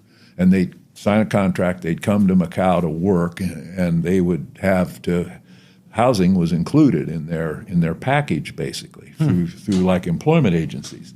And we studied all that, and then we had a partner in our group of 4 guys who actually went to school born and raised in Las Vegas, and went to school up at outside of Monterey there. What's that? Robert Louis Stevenson, and he learned Mandarin, studied Mandarin, and learned Mandarin. He spoke Mandarin, and he wanted to move over there. And so we started looking around, and we found a property, and we showed it to a couple of the casino companies and said, will this work? And it was like a 5-story building, and it was like, I believe it was like 16 or 17 condos. They were single floor, half a floor each, and a couple different floor plans.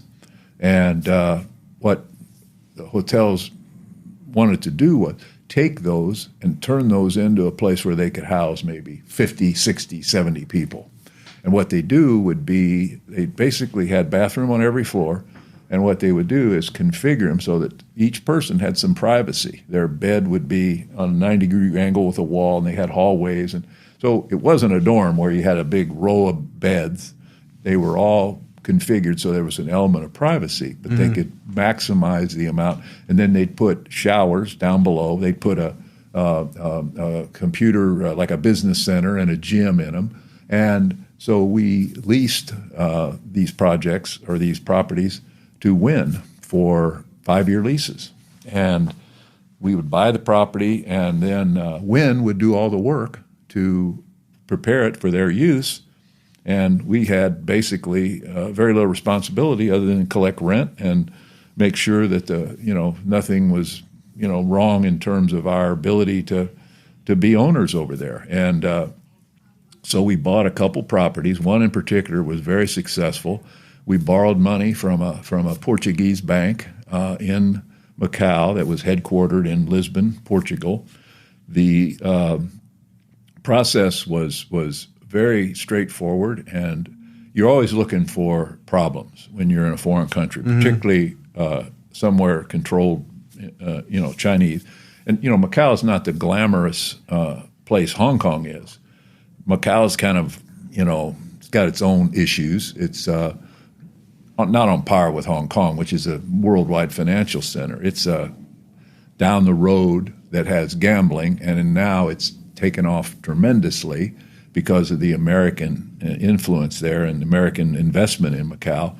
And so we were treated well there. We were not concerned about, you don't know. Some guy might walk up to you while you're walking down the street and say, you don't own that building anymore. Never happened. Not even close. We received good cooperation. Sounds like there's an opportunity for you there with some title insurance. No, they've got a different world over there. It doesn't work that way over there. The government owns the title. No, not to say. But we sold the projects to Chinese nationals. The process over there is interesting buying real estate because your money goes hard as soon as they accept the offer. Wow. Ain't no playing around with, I need this due diligence period and all that. They sign the offer, your money, which is, 6 figures, easy. They don't take any. They're not letting you have a free look. It's basically your money goes hard. You buy it or lose it. And, of course, there was strong demand there then. We got in kind of early, so we didn't have a lot of competition.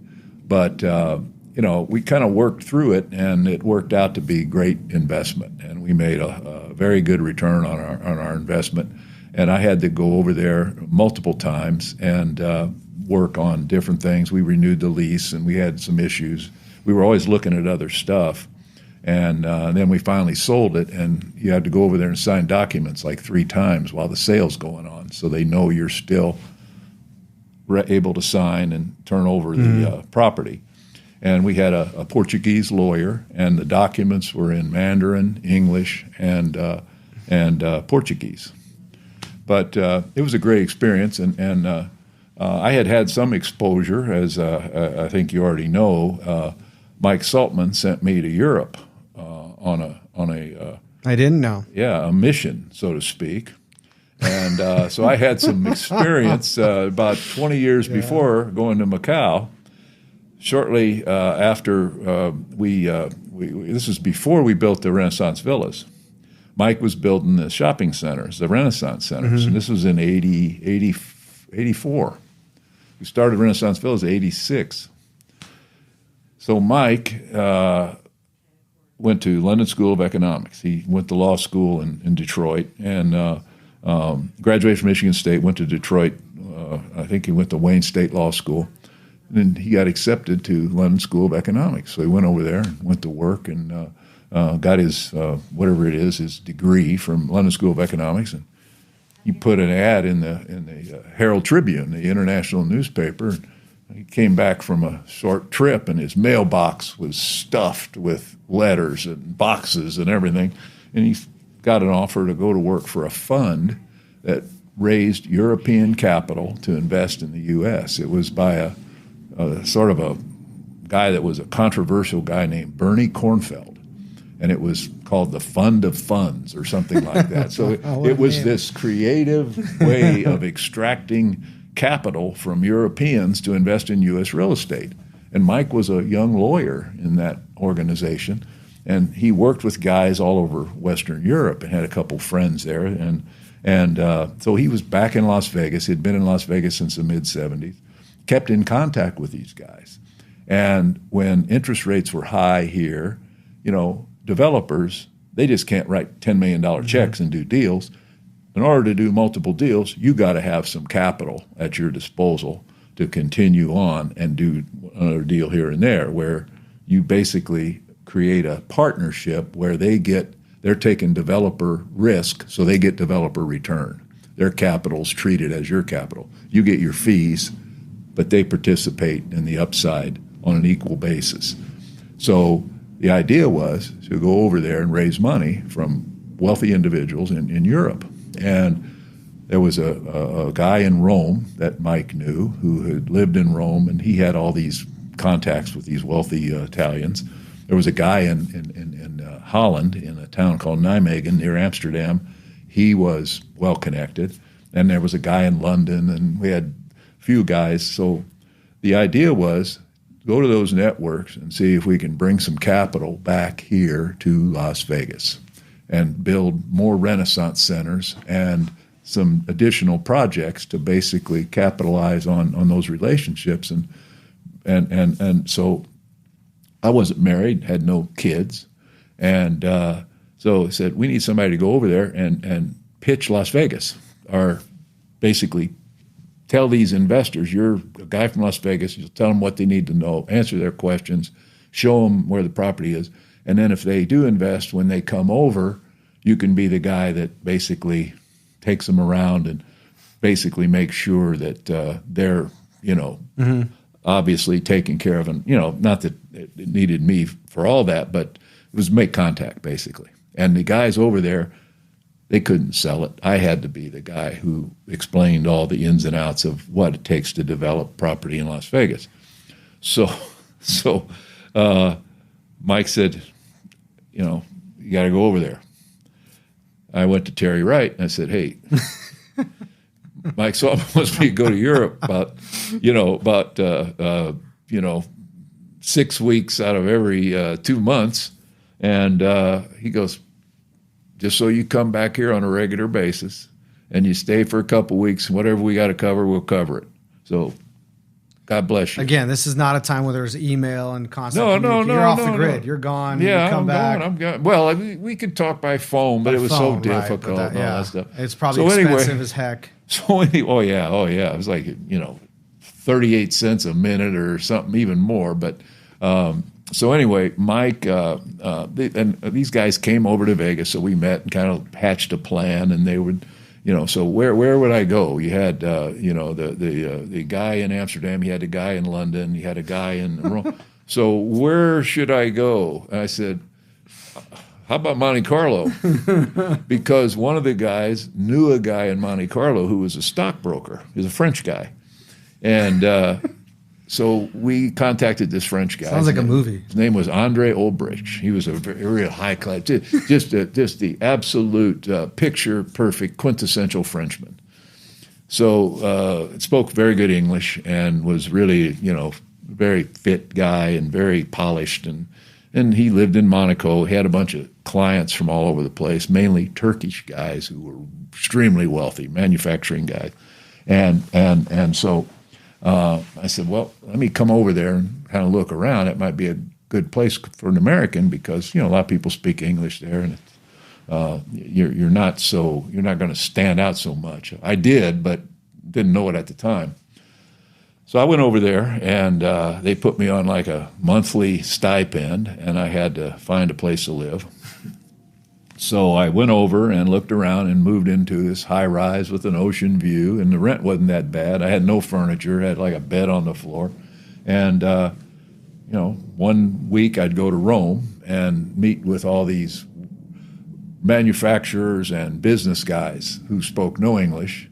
And a lot of them were what I call, not derogatory, but they were dirty fingernail guys. They owned factories. Mm-hmm. They owned businesses that they made dinner plates, and they made carts that you went back and forth to the grocery store. But they were wealthy guys, very wealthy guys. And at the time, there were all these banking, well, there still are, bank restrictions where you can't invest capital outside the country. A lot of them had Swiss accounts where they drove the money up to different areas in Switzerland and deposited it and then could transfer it from there. And remember the whole Sophia Loren thing where she was arrested for investing outside of Italy, and it made a lot of – that was just to kind of remind people that you're not supposed to do this without getting government permission. So the Dutch were more entrepreneurial. They were more international. They had bank accounts outside, and the British, of course, were not that way. But Italy and France had currency restrictions. So anyway, we would meet these people, tell them how things worked in Las Vegas. They got interested. They would get down to the wire, and then we raised several $1 million over there. But the aspect of it that was unfortunate was the dollar was setting records over there at the time. The dollar to the currency in Europe. That was before the euro. That was all individual currencies. It was so expensive for them to invest because it was the reverse. They couldn't invest their dollars at a premium. It was so expensive for them to convert to dollars that it sort of made it less attractive for them because of the expensive going in. So our timing wasn't any good, but there were a group of Italians who actually invested quite a bit of money, and they were part of the equity that Mike put together for his projects. And so I spent almost 2 years over there, going back and forth. Talk about a commute. Yeah, it's quite a commute. But I enjoyed it. It was terrific. At that point in your life, to have that adventure. What's better than being on the French Riviera? Right. I mean, it was very nice. And it's the same old thing. I made friends easy. I could met. There was hardly any Americans there, but there were American guys working in the casinos in Monaco. And I met a couple guys. They had worked in Vegas, various places, and so got to know a few of those guys. And so to this day, friends of people that we still, exchange Christmas cards every once in a while. And but I got to learn those cities pretty well and really enjoyed it for the experience. But the business sort of basically kind of ran out of gas because of that currency exchange issue. So then when I came back, that's when we went after the Renaissance Villas thing, the large apartment complex, and went on from there. Yeah, I went on from there. So, yeah, those were interesting times. Selfishly, I want to ask you about Carol. Yeah, and then I'll ask you a final question, and then we'll wrap up. If that's okay.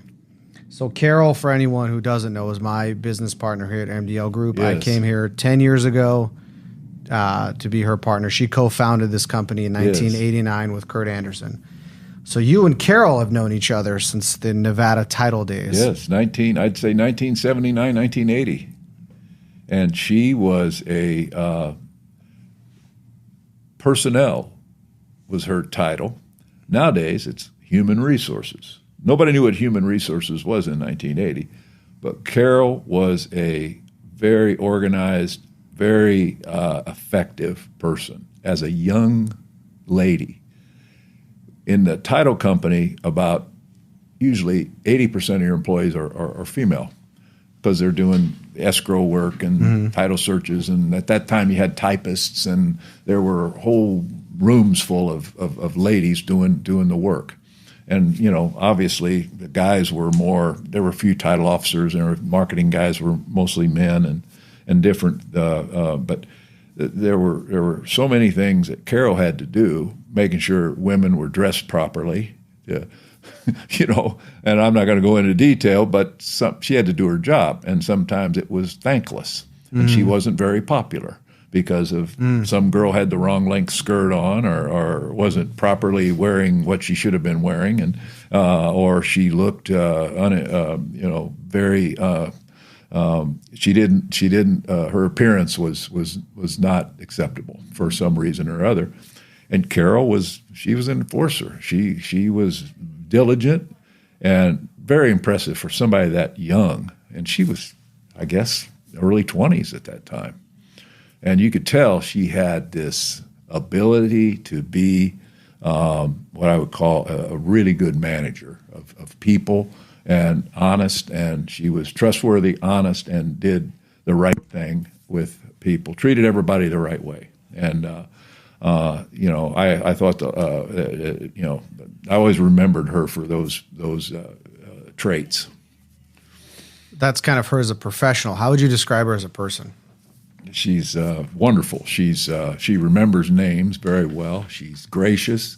outgoing and selfless. She's not at all wrapped up in her own world, and she's always got time for you, always returns phone calls. And, you got a great partner there. I'm not just saying that because it's you and I. Right. I really feel that way.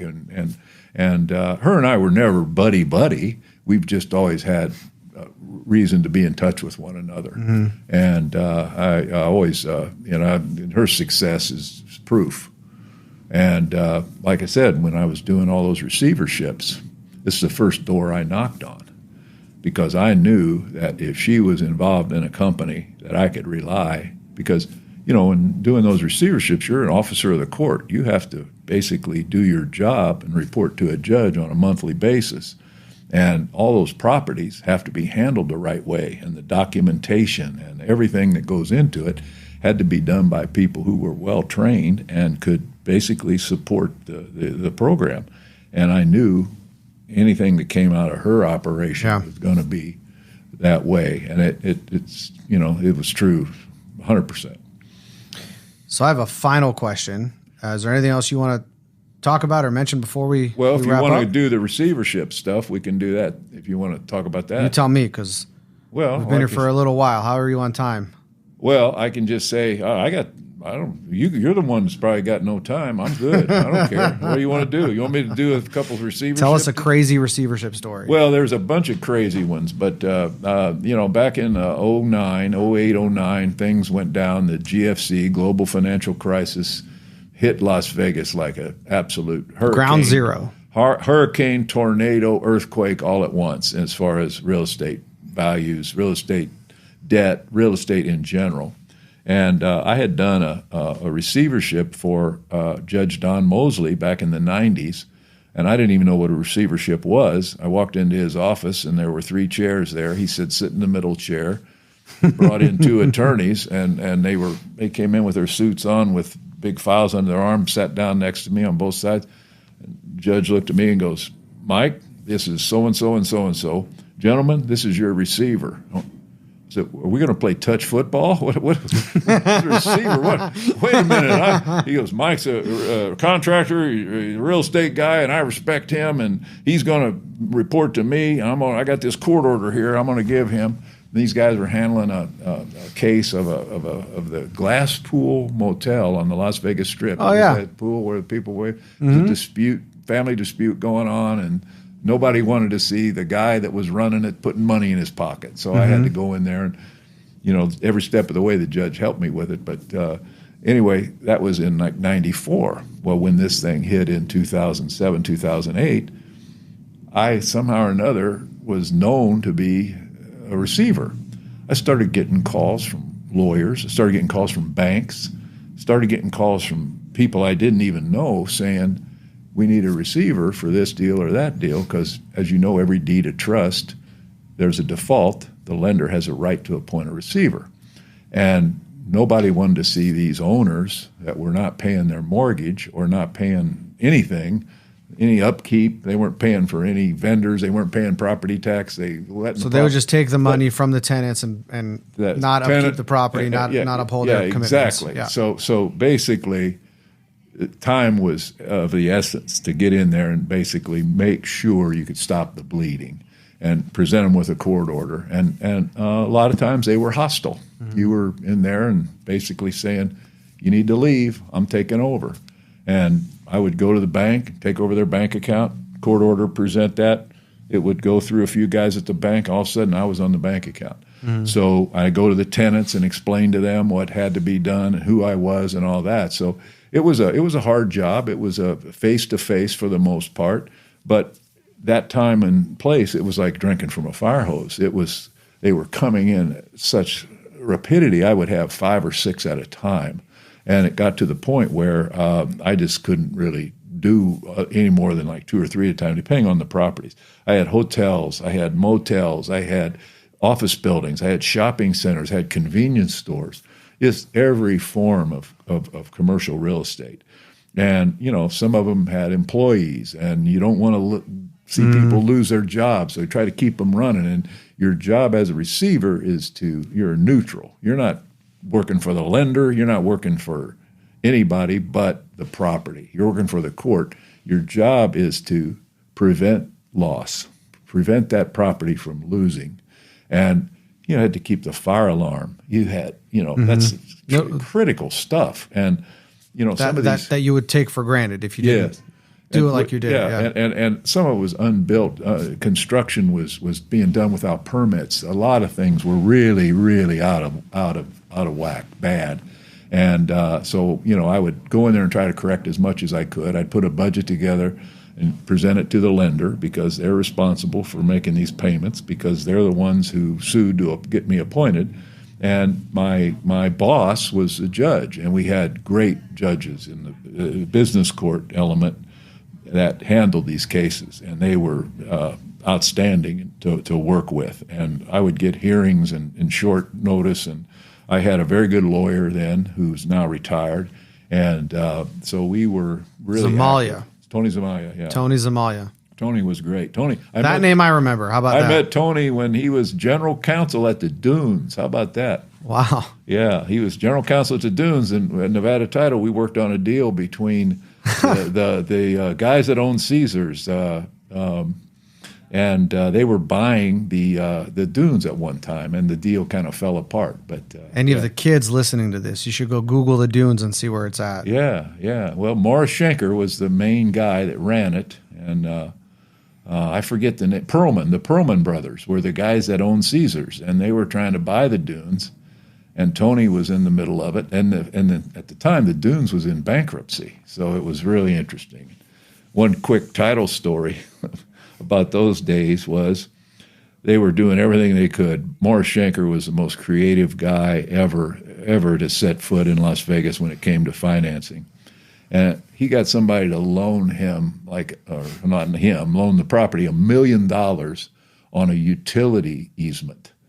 It was a shaft that went under the casino that had some pipes in it, and somebody loaned him $1 million. We had to go, Robbie Graham and I, who was a great lady, who was a title officer at Nevada Title, Robbie and I had to go inspect it so we could put a title policy on it. But anyway, so Tony and I knew each other then, and then we reunited. But anyway, he knew his way around the court very well. He was a highly respected guy, and there's nothing really positive about a receivership. It really isn't. It's like being. It was kind of glamorized back then because that was where a lot of the real estate deals took place. Yeah, they did. And when you were a receiver, you and I know a few people. Some were very good, some not so good. That got themselves to be receivers. It was an interesting time. Real estate went from private ownership to receivers and servicers. Yeah, and we were calling on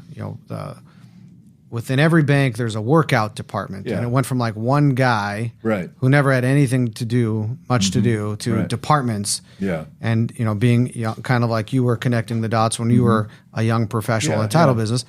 At that time in real estate, it's where are the properties, where is the decision maker, and we would call these workout people and set appointments with them and sit outside their office until they had time to meet with us and see however we can help them, because nobody knew. There was a period where nobody knew what to do. Nobody knew. Because it came with such velocity. Right. They were just everywhere. And then you had these what I would call opportunistic organizations like Rialto Capital and Colony Capital that were buying the notes from the FDIC. They would get a whole internet list, and then they'd bid on it, and then they'd split whatever came out of the sale with the FDIC.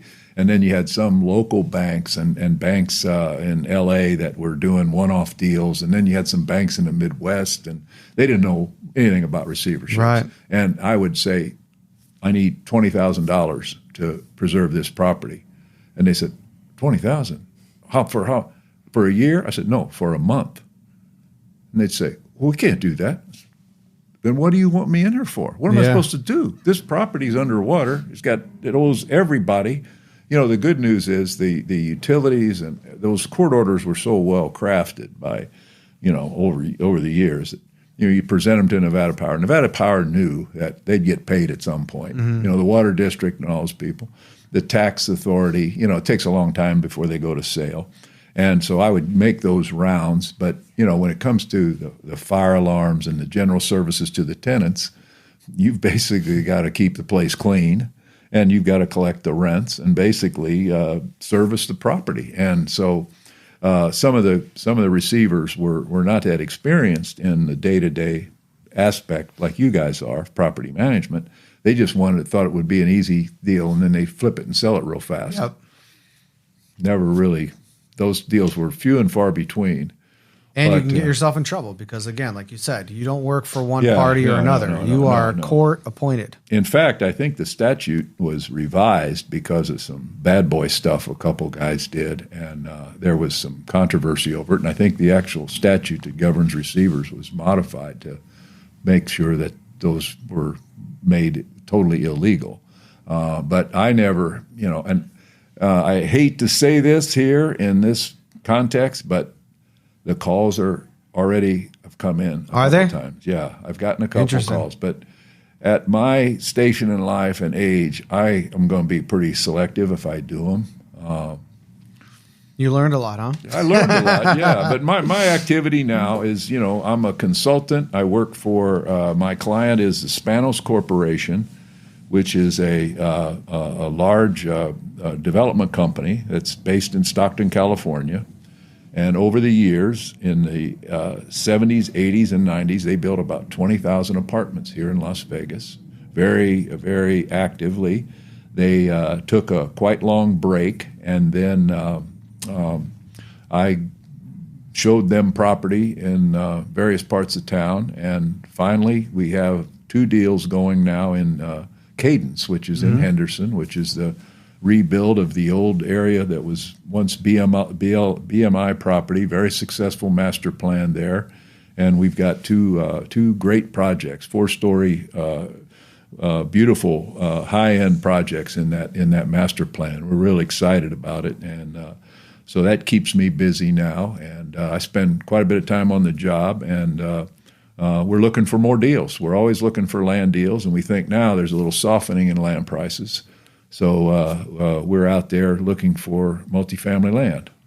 So you're back on the microfiche again. No, I think I'm beyond microfiche now. But no, just I'm enjoying my time being a development advisor is my best description, I think. And what I try to do is basically take my experience and monetize it into something that benefits a company that needs those kind of services, because a lot of times they don't have anybody on staff that can basically bring things together here, and particularly if they're an out-of-state player.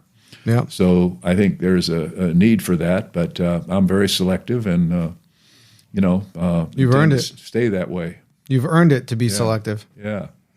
So let me ask you this as a last question. You moved here as a young man over 40 years ago. Yeah, 44. And you made your way in this one of the 4 unique cities, as according to Mark Twain. Only 3, he said. I know. You amended it to a 4th. Yeah, right. I did. I said if he were alive in the 20th century, which I think he was for a while, wasn't he? Didn't he die in the early 1900s? I don't even know. I should know. I'd have to Google it. I don't know. He lived in Carson City. He ran the newspaper in Carson City there. Remember that whole deal, Roughing It? Did you read that book? Nope. Terrific book. It's about his travel across country to Nevada. I'm going to write that one down. Roughing It. Roughing It. Fantastic book about riding in a stagecoach all the way out across the Rocky Mountains and ended up in Carson City, Nevada. Of all places. Of all places, yeah. No, so I figured you gave a friendly amendment and he didn't object. So it's the 4th unique city, according to Mark Twain. That's my opinion. He would say that if he were describing cities in America today. When you think about it, it's true. It's true. It is. So what advice would you give a young professional in Las Vegas today trying to make their way? Be honest. Always be willing to go out of your way to improve your knowledge by attending whatever seminars or events. Meet as many people as you can without being obnoxious to the point where you're walking up to anybody who can fog up a mirror and shaking their hand. Have basically ability to speak to strangers, which I think is important. How to introduce yourself and be polite and be willing to listen to other people tell you about their life and ask them questions about their life and what they do. And I've done all this talking about myself here, but I think the best policy would be always ask people about themselves, because everybody likes to talk about themselves. So if you want to meet people and become friendly with a multitude of people, get to know them by asking them about their life. And I think it leads to success down the road, and whatever path you choose. You got to work with other people unless you're want to be in a lighthouse or be an astronaut, So get used to it. And I think nowadays, I'm going to throw this in. There's so much lost, what I call interpersonal relationships. That's been sort of lost on social media and all these platforms and all this stuff. And I know I sound like a codger, but I think it's changed. It's not as personal. People are always trying to either show off or get some kind of acknowledgement through something that they might have never really did much, but they say they did, and it just seems a little bit of a everybody's a promoter. Everybody's wants to be known as something that they exaggerated about themselves. So that's unnerving. And the other thing that I see that is not what I would call is unpleasant to me is what I call keyboard cowboys. The people who sit and bang out emails of hundreds, even thousands of words about something, whether you're arguing over something or whether it's just so, in my opinion, it's not polite. It's not, there's nothing about it that's productive. And they don't realize is that email's forever. That's forever. Somebody's got that somewhere. And if you go off on somebody or you make statements about somebody and you communicate with somebody somewhere's got that. And I always think about that before I hit a send button. How does this sound? And keep them short. And I think that's what I see. And not besides the grammar and syntax that you see sometimes. And you just go, what's this person thinking? How can they sit and write that?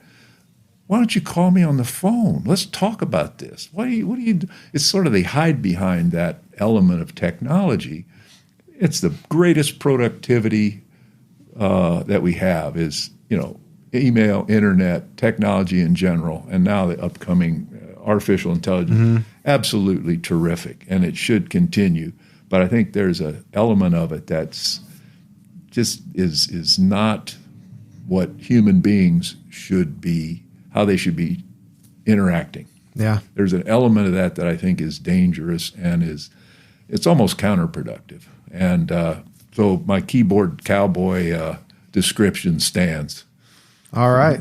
Well, hopefully, like most things, the pendulum will swing back to where it's supposed to go. Or go further in the wrong direction, which I hope is not the case.